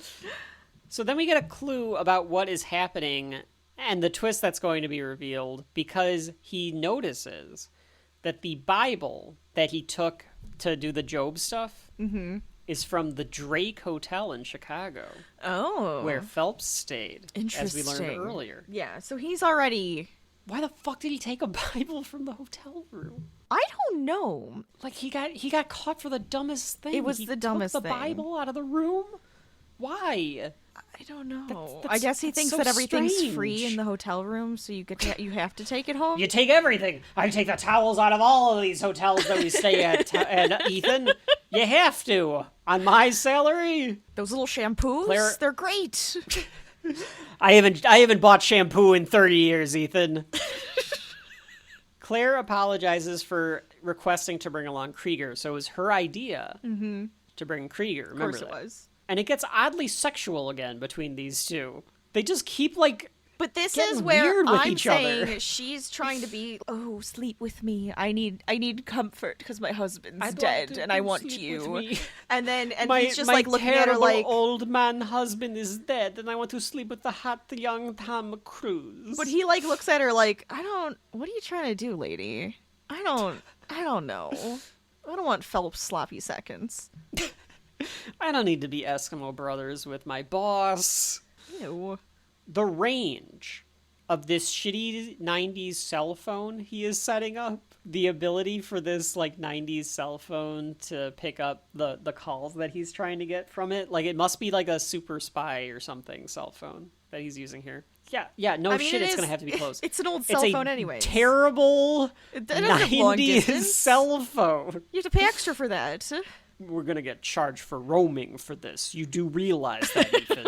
We do not have that in the budget. What do you think they're eating this entire time? They've got beers. They went and like bought groceries. Well, sure, why not? You can Do you just... think Ving Rhames is cooking for everybody? I could see Jean Reno cooking for everybody. Like, oh, he's probably cooking up some like French cuisine while they're That'd in be there, some like some good crepes and food. stuff. Yeah.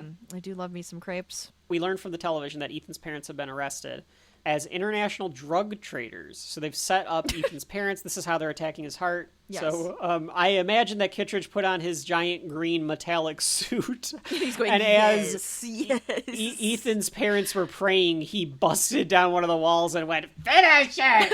Finish it!" It's those facial features that he does. He does something and then he goes, and it's like, what happened? Do you like, why he has resting evil face.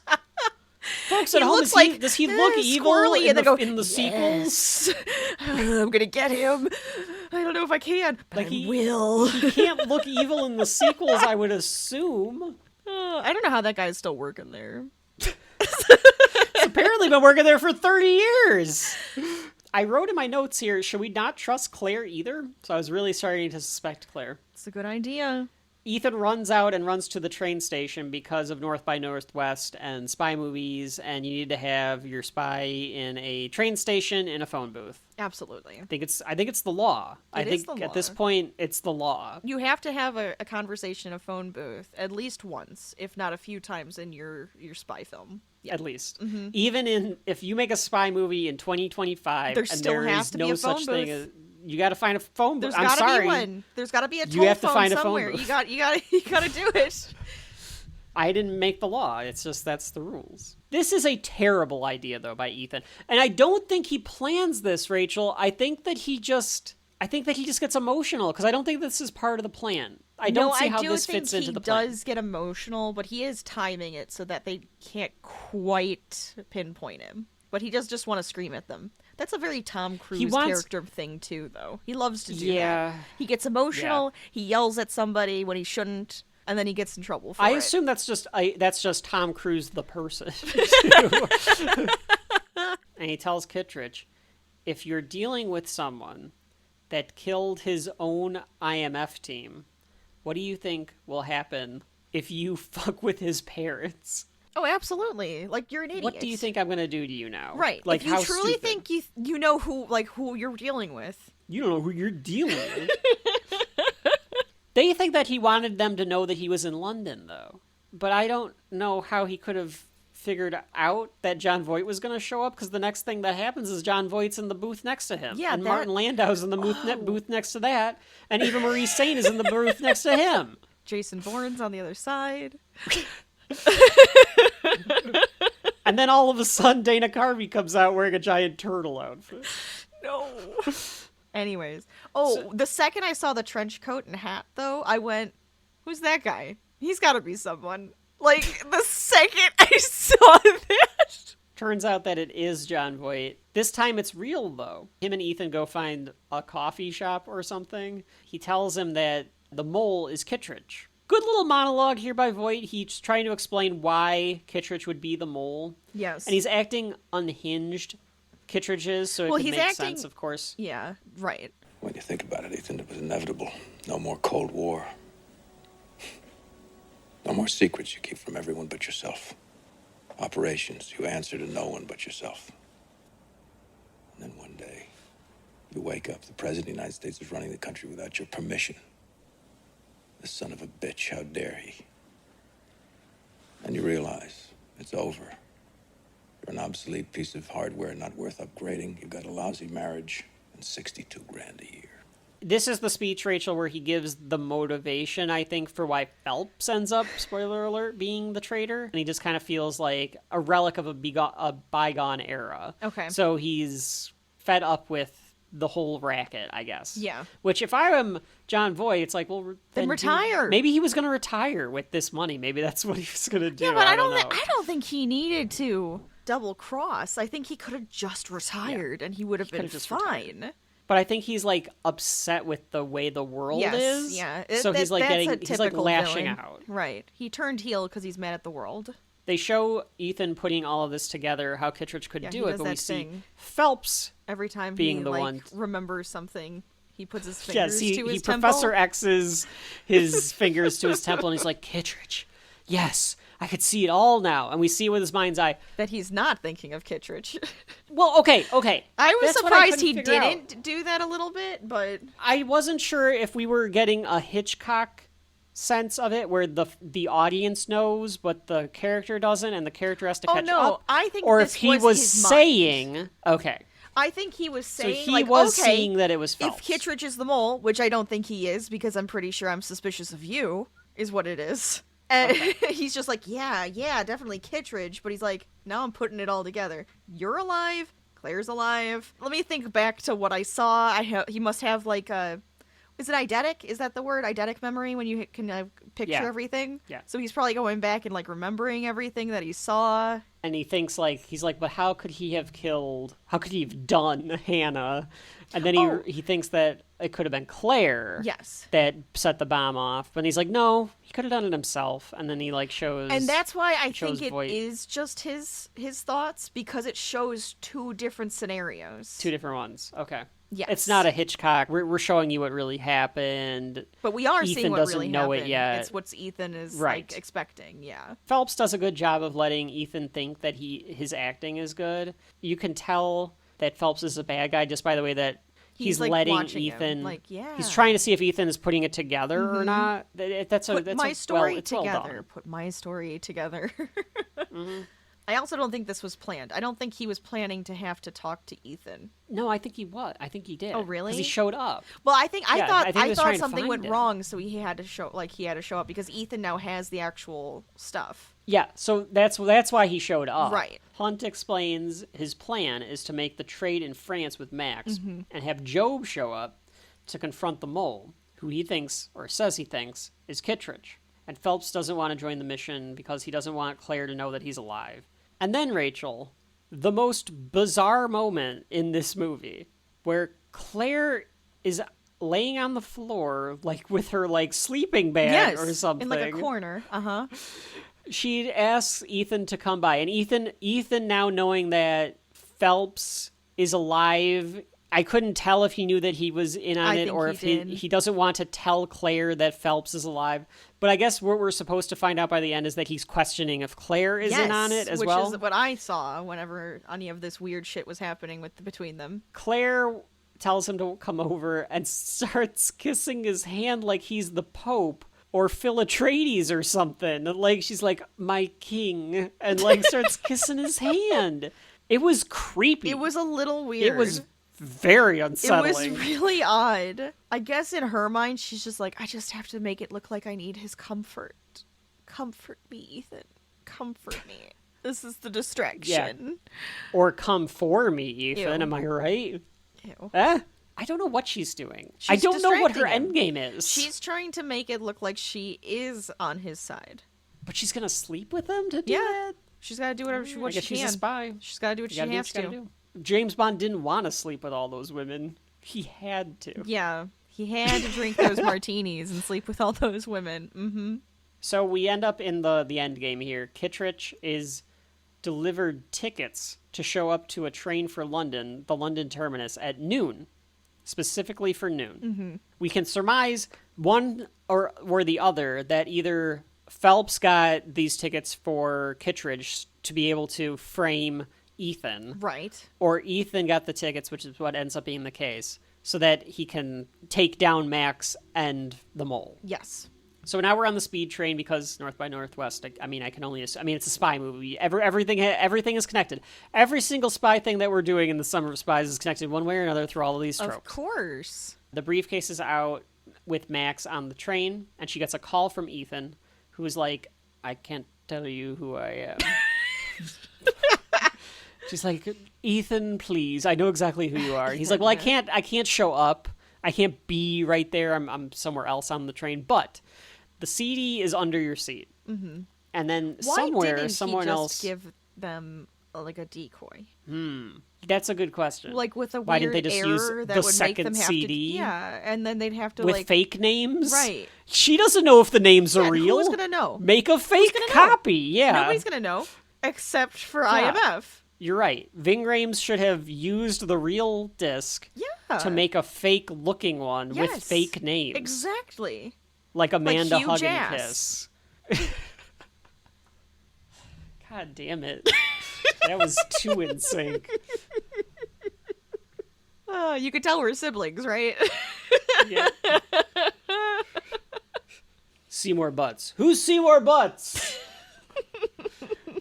So he gives her the actual list, though, and then she tells him where the money is. She says that the money is in a silver briefcase in the cargo hangar. With, of course, the combination 314, because it's Job. 1, 2, 3, 4.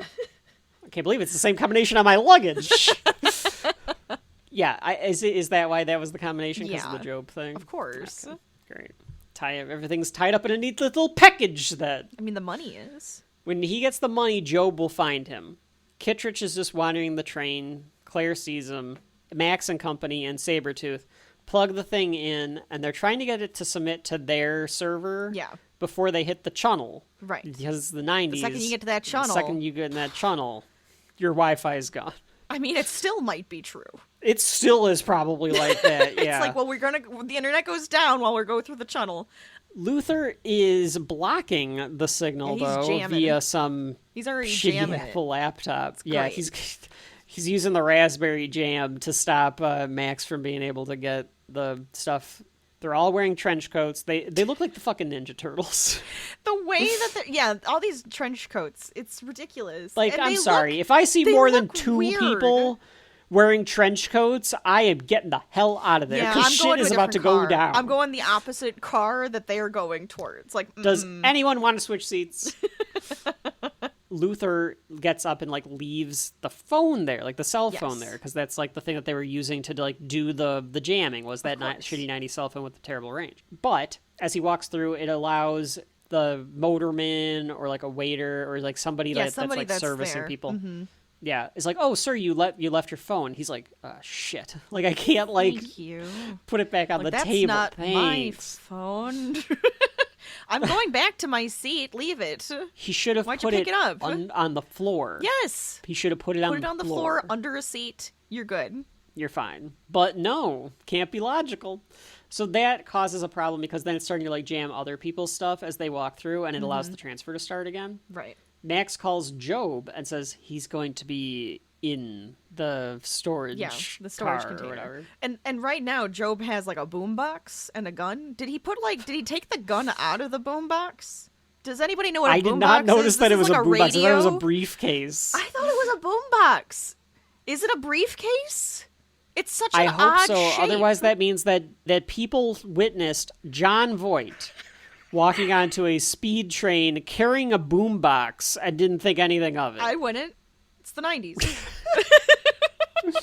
This 58-year-old man is carrying a boombox? Yeah, why not? We're going through the channel. I guess he's got to listen to I something. was going to say, this is an old man who's going to play his music out loud where everybody can hear it. Disrupting everyone. That's I am right. going to listen to the radio as we go through the channel at a reasonable volume. Kittredge recognizes Claire, and Sabretooth follows her. So do the agents. At the same time, Luther is hiding in the bathroom. Kittredge and company go to pick the lock on the bathroom. I can't remember if anything comes of that, I don't though. remember Does that anything ever come coming back? up. I don't remember anything happening. I don't Is think there it does. There must be a cutscene. not a cutscene, Yeah, but because like they're picking the lock, and like I've kept thinking something must happen so that they don't open the door, but then I don't remember if anything does happen. I don't think anything happens. And all he had to do was be like, dude, I'm in the bathroom. Can you stop? Like, just act like an actual it's a number disgruntled 2. person, right? I went to Dr. No's sushi house in the London one. And he's I'm gonna be in here for a while. 2.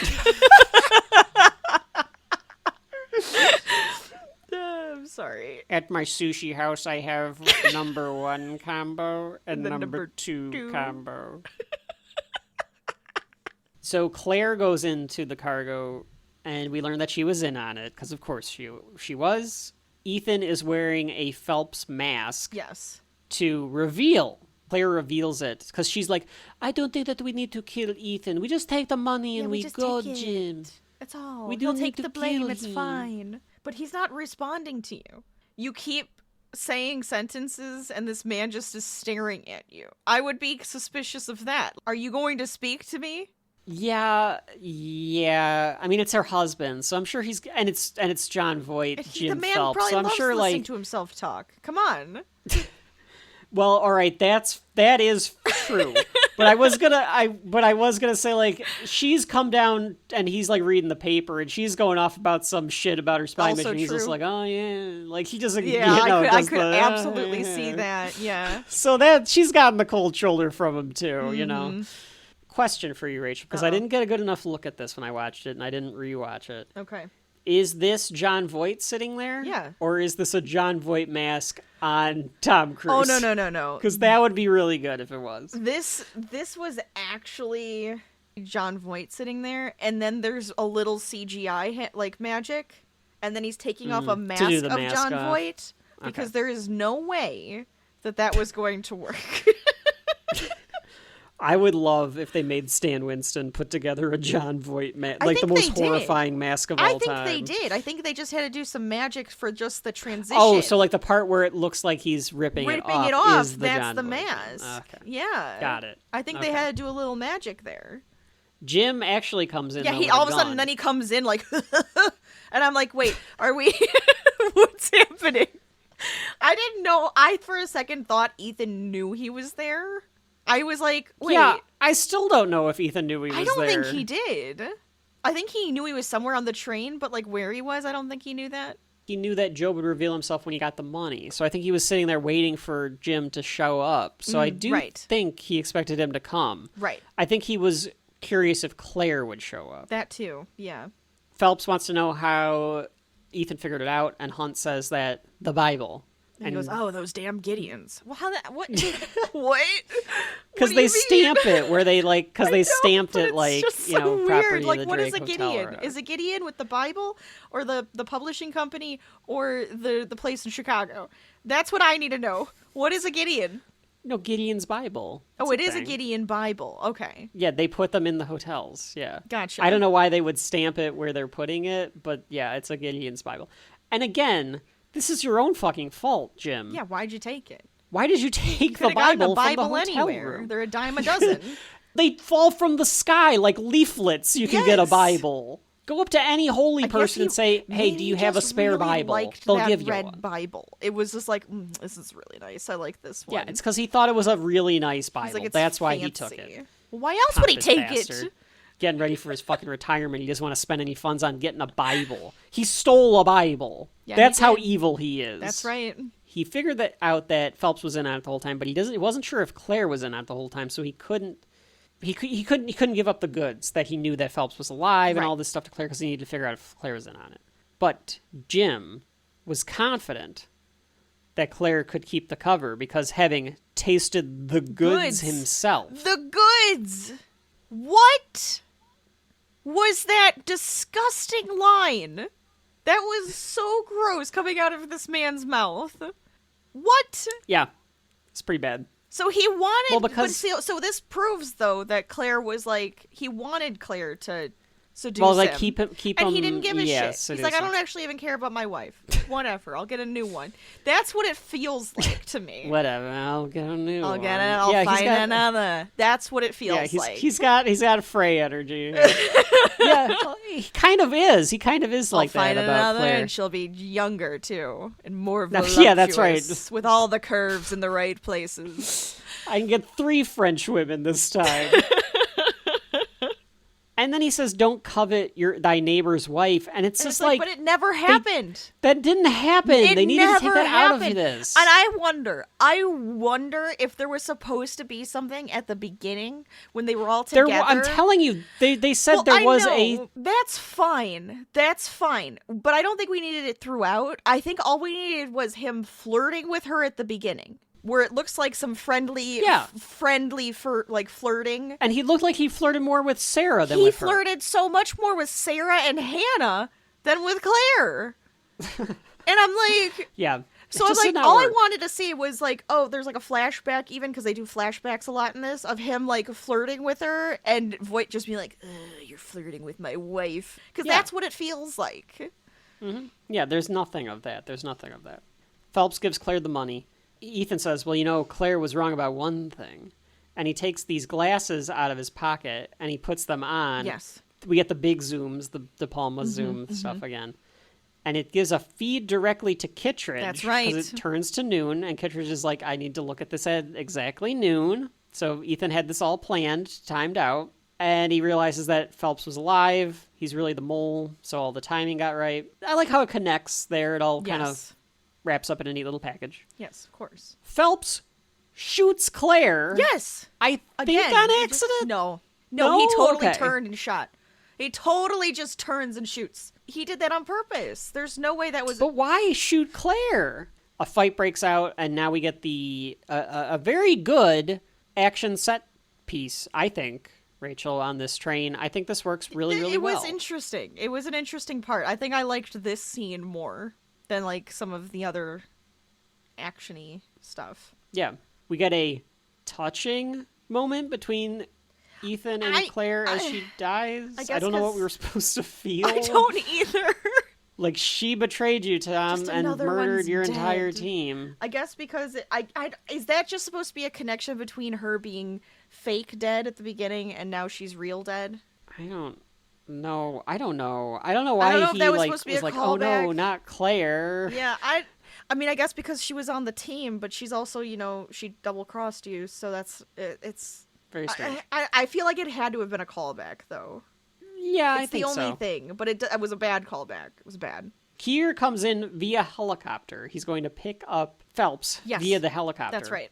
Some of this was practical. Some of this was done enhanced by special effects. Oh, you so can they tell? try to do as You practical mean when, as they can. when they look at the helicopter and it looks like there's a picture of Yeah, there's like a picture of him just pasted to where he should be flying it, Yeah. because that was funny. Yeah, it doesn't. Some of it doesn't hold up completely, but the backgrounds especially. No, I thought it was okay. The wind is real because they couldn't looked go insane. at real speeds. This is where I had to Where look they- up the speed of this train, because I was just like, this seems intense. They go at like 140 miles an hour or something like that. Mm-hmm. Cruz was like, we need this to look real, so he tried to find these high industrial wind machines that they use for skydiving. And they blasted it, and that's why it looks like that. So it really is Tom Cruise standing there with like the 140 mile per hour wind in his face, and that's why his like face is being contorted Yes. and stuff. It's good, though. I 'Cause like the, it. The wind is real. That's No, practical. I I like like it too. that It's practicality. practical, and it's safe enough that it looks really good, but it wasn't like gonna get somebody hurt, I don't think. Hopefully. Like, they could get smacked by something, or they could run into something, but at Sure. the same time, they Well, probably I'm saying have like them on tethered. a set Well, with that's what I'm stunt talking coordinators about. and stuff. That's what I'm talking about, like, on a set. Like, most likely they're Yeah. actually tethered to things, and they have it safe enough, so it should be fine. But you never know. Freak accidents. So they're on the top of the train as this thing is like whizzing by. Phelps is using a pulley, and he's using those the suction cups Yeah. that you were talking about earlier. Hunt is just hanging on. Yes. And I was like, okay, all right. Even if you are able to get a grip with this wind, Yeah. your fingers are breaking Oh. in half a second, He's and got you're flying the off the fucking train. strongest fingers I've ever seen. Yeah. The That's strong. Like, insane. ladies, Ethan Hunt's got some strong ass I don't know. fingers. I think I'd be a little afraid of those fingers. Just So the Alright, so tension then, here, though, is we're getting to the channel. They're still trying to do, like, the upload thing, but then they end up going into the channel, so then the upload stops, so they weren't able to get all the names. Sure. But the thing is, Tom Cruise, Ethan, hooks the helicopter to the Yes. train. And he Yes, can't because pull up. they're This trying to do got a me. thing. I was like, oh, it's gonna be an explosion, right? Of course, because John Voight was going to grab on, like, hook himself to the helicopter so that they could fly away. Yeah. But Hunt is able to, like, I think Voight stumbles or something because of the wind, and, like, Hunt, like, slides down the front, and he's Right. able to hook onto it. So now the train is going into the tunnel, and then you get the helicopter going into the But tunnel. he goes into the tunnel. That was great. Yeah.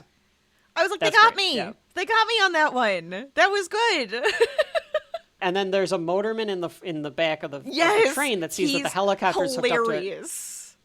This is Okay, hilarious I thought he was like this, like, to me. fucking Barney Fife looking guy. He's like Exactly. he's a cartoon character. It's amazing. He's saying that they have to keep the train going faster now because the helicopter is going to run into the train and, like, crash into the train if Right. they don't. Because they slow down in So the now tunnel. it's going even faster. Ethan, this would break his fucking hand. I don't- He ends up on the side, Side. like the wind pushes him to the side, and he grabs onto the side. Yes. And then another train whizzes by, Oh and my he's able to, God. like, hold on. It's Get the. ridiculous. He's Superman. He's Batman with that ability. I don't know what he is. Hunt and Phelps are hanging from the helicopter. Keeger is planning to cut him with a rudder. So Yes, that, this like, they're was like, oh, dumb. well, Sir, this is stupid. You're inside of a tunnel. Maybe just stay level. Stay level. Let's not everybody die. that channel's pretty long though, so it's gonna take Sure. a couple of minutes. Fine. Hunt is probably gonna fall off the damn train and just he's gone. Just wait a couple of minutes; he's gonna fall off. Yeah.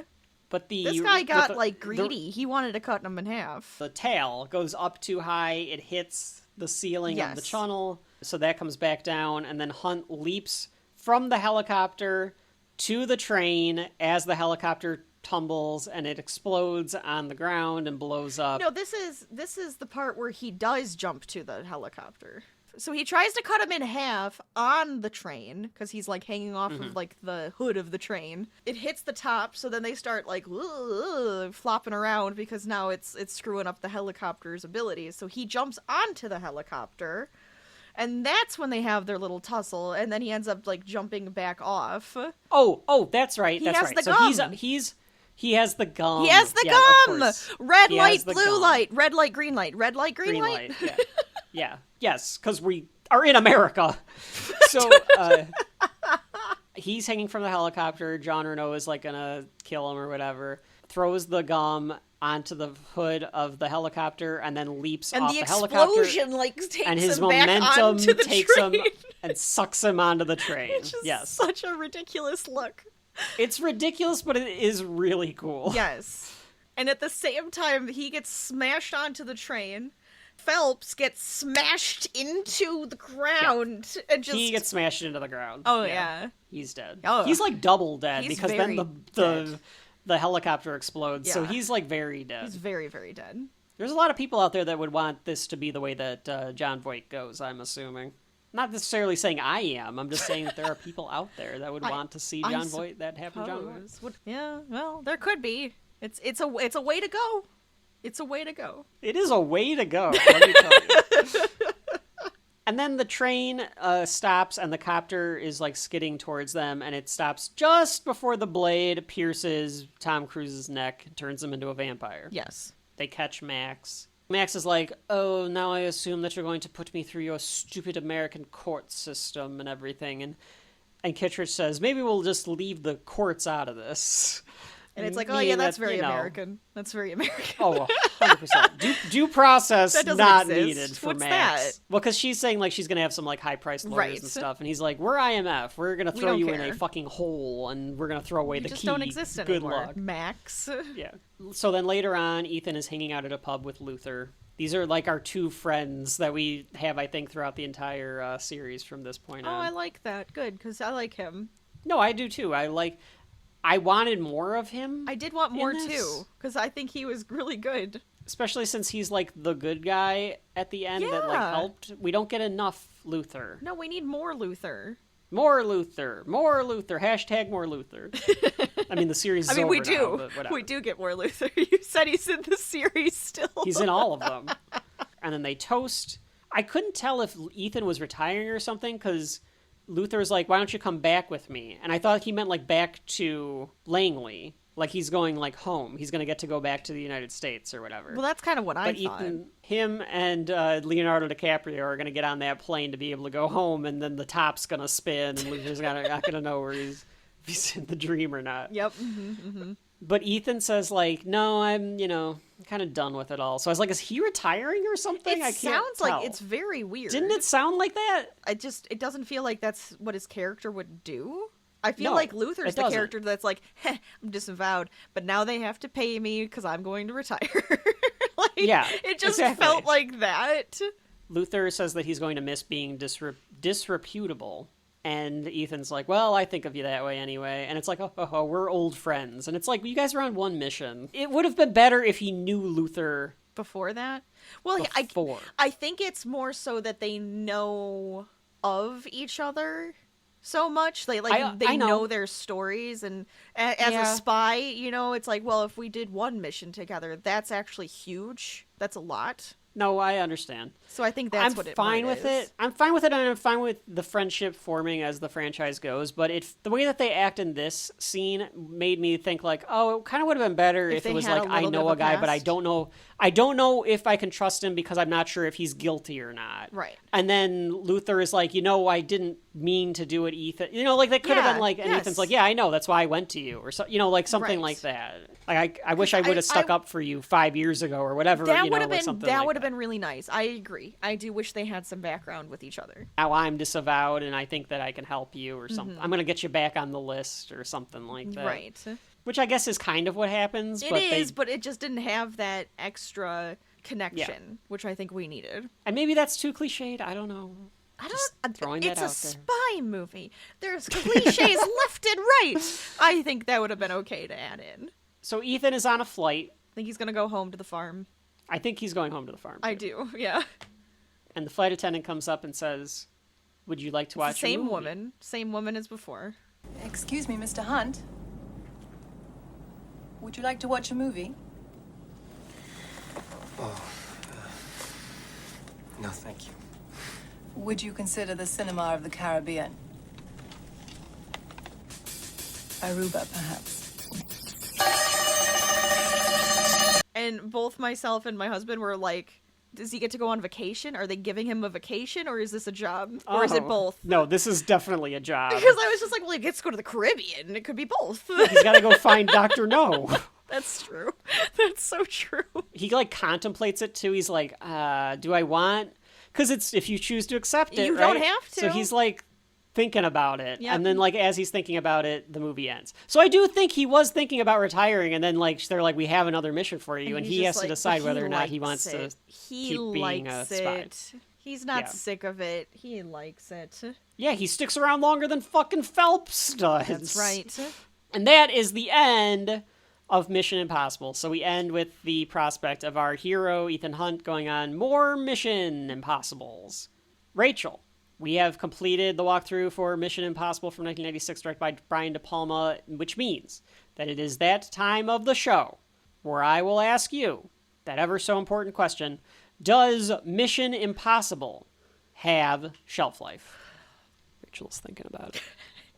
It's This one, it's interesting because I've never seen it. So it was kind of like I was going in blind. I didn't really know what the story was. I knew of a lot of the different little tropes that were in it, right? You guys knew what I was saying I had problems with. One, the motivation felt a little flat. However, it was there. It felt flat to me. Sound, it was very 90s. But it also kind of took me out of it and made me not feel as much tension as I'd like. I feel like that end scene, like that full end sequence, was probably my favorite part of the movie with the train. Yeah, So I can understand that. That was a good action sequence. The characters? I mean, I like Luther. Yeah. His team, like, I kept forgetting their names. That's a t-shirt. It's just Ving Rhames sitting in a chair. It just says, I like Luther. Yeah, you couldn't remember a lot of their... I couldn't remember all their names to save my life. So it was like, oh, okay, the characters didn't really have too much of, like, an impact. You know, they didn't really, like, feel strong one way or the other, really. You start telling me things. Start saying things. So I can try to think a little bit. Yeah, I mean, all right. It's not exactly what I expected. Right. I did not expect... I mean, and I should have, because it's a Brian De Palma movie, for there to be a lot of style in it. There is a lot of style. It has style. It's not generic. Which is nice. That's good. I liked it. I liked the way that it was trying to convey things, that it looks different, it felt different, had a specific tone to it that is very director-driven. The action in particular in that last scene is really good. Yeah. The train scene's action is very, very good. The hanging sequence is good, but I didn't feel the tension that I think you were supposed to feel from that scene. But the train scene was very good for me. The plot and the characters are a little lacking. Right. But it's supposed to be more about the spyness of it, and I think that they're really going for and really were establishing that this is a series that's about the action, and then it's about everything else. Okay. Which is fine. I'm fine with that, unless the action is so good. It's got to be throughout the entire really thing. compelling. It makes it hard for it to be something that you rewatch over and over. Right. Because once you've seen it a couple times, like, are you going to be so enthralled by that action? The train sequence, I think you could watch multiple times. Yeah, I like the that hanging one. sequence. I think that people should seek out that hanging sequence. Sure. It is part of cinema history. So I do think that those two scenes in particular are really, really good. And I like the style of it that De Palma does. Here's what I'm thinking of it. I think overall it was a fine movie. I think overall it has some fun stuff in it. Mm-hmm. It's in the same vein that I described The Incredible Hulk. Okay. Where it's in that meaty part of the curve. Mm-hmm. I saw a bunch of reviews, like just people, the last movie coming out, there's people like doing rewatches and all this stuff, and people will be like, oh, the first one is excellent, the first one is very good, I don't know if that's because of people that really want to say, like, cinema with Brian De Palma, and he has like this auteur vision. It could also be nostalgia, or if they really mean that. Yeah.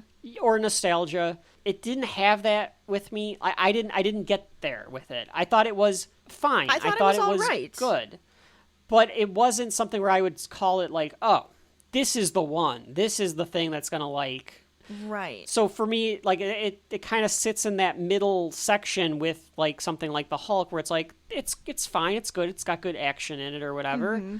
The difference is that with something like the Hulk, I have a connection to that character from other media. Right. It's part of a greater story that I like. I have a connection to it from nostalgia or whatever else, too. Mm-hmm. So with something like that, when it's in the meaty part of the curve, when it comes to, like, the quality of the movie, I can be like, yeah, I'm going to have this because I'm going to rewatch this because it means something to me, even if it doesn't mean something to 80% of the rest of the people and people think it's mid or whatever. Sure. I don't have that for this. Outside of watching the train sequence again, maybe the wire scene, I don't think I would come back to this one. It doesn't need to be on the shelf. And I actually think where it belongs is the museum. Oh, he's putting it in the museum. I am saying that this one belongs in the museum because of the fact that it is a 30-year-old franchise that has sparked 8 of these movies, and it has upped the ante with the action every single time. The action is very, very good. Mm-hmm. I want it to be preserved. I do. I just don't need it on my shelf. So I was debating about the box or the museum. I think I'm going to say, like, put it in the museum. If you're a fan of this franchise, or you watch it and you're a fan of what Mission Impossible becomes, then yeah, you want this on your shelf. It's the first one. You need to have it on your shelf.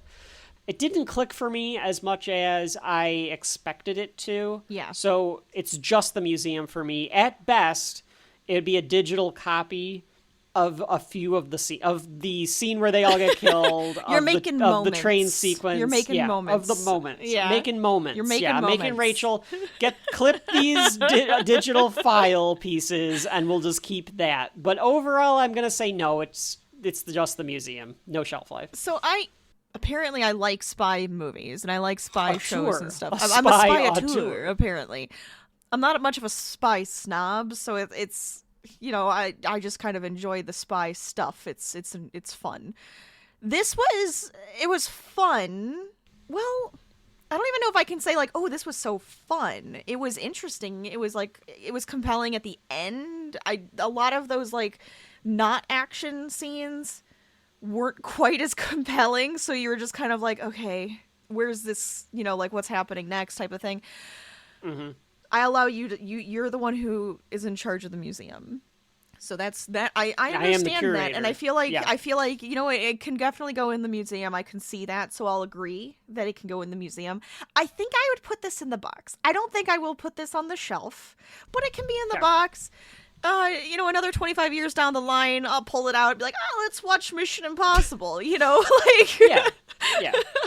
I could kind of see going back to it eventually. It wouldn't be one that it's like, oh, I want to watch it again. Oh, I want to watch it again. And of course, like, you got those, like, the scenes, and now I actually know the scenes to understand them used in future action and future spy stuff. So that's kind of, like, fun to actually have that background. So that's why I'm agreeing with the museum, and that's why I think I'm going to put it in the box. But it doesn't need to be on display. I think that's fair. Hopefully, folks at home might be mad at us for That's that. okay. They can have it on their shelf. They can have a shrine to it. That's fine. You have 1,000%. This is the shelf life shelf, which is the shelf that matters. Yes, as this is we a shelf say. of truth. But you can be wrong. That's fine. Like, I think it's worthy of watching. Sure. And I do think it's good. Better than the Hulk as far as, like, a movie Well, I'm not goes. going to compare it to the Hulk. Well, I'm just saying, like, compare it to something that I put. The Hulk to me still was a fun movie. Okay. Yeah. Or Terminator. But it's, Terminator like, is a a little way bit better different. movie than this. Yeah. I'm just thinking of, like, other things this volume that I put this on the shelf that volume. has I got action you. in it. Yeah, I'm thinking of sure. action movies to try to compare it to. 10 Things I Hate About You also, 100%. Yeah. It's just interesting because this is the second spy movie that we've watched. One of them made in the 50s and one of them made in the 90s. And the one in the 50s was more intriguing. It was compelling the entire time. I was so interested in to see what was going to happen. It hooked me. We'll go through the rest of the series probably. I think we can add the rest of the Mission Impossibles on the list. I am curious about them. Yes. And to see if any of them do end up making the shelf. Right. For whatever reason, because of their action or whatever, or if some of these just end up in the museum, or they add, Rachel adds them to the box. We don't know. Or if they're just total They could trash. be really bad. There could be a couple really bad ones, but they kept going anyways because it's Tom Cruise. Exactly. So Rachel's going to rifle through some resale shops to see if she can find Mission Impossible on DVD, standard def DVD. No, I want it, yeah. I need it that way. I want it some way that they can't take it away from me. They can't hack me. Right. I gotta find it on a disc. You need to have a physical copy of it. That was Mission Impossible, directed by Brian De Palma from 1996. Cross it off the list. It is not on the shelf. But it's in the museum. It's in a box. It's available. Yeah. It's available.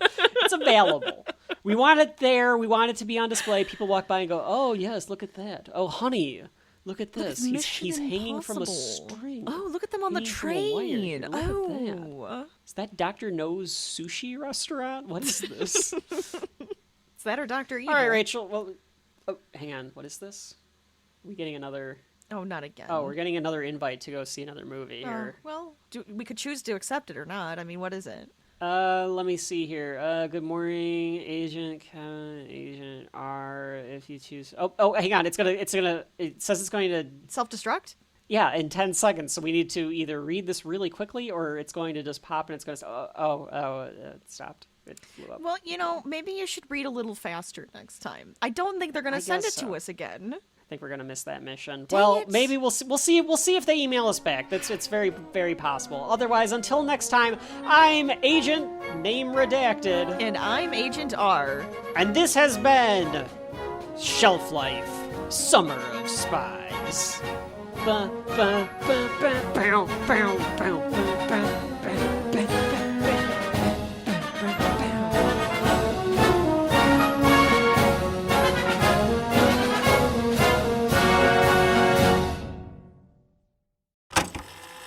This podcast will self-destruct in 5, 4, 3, 2,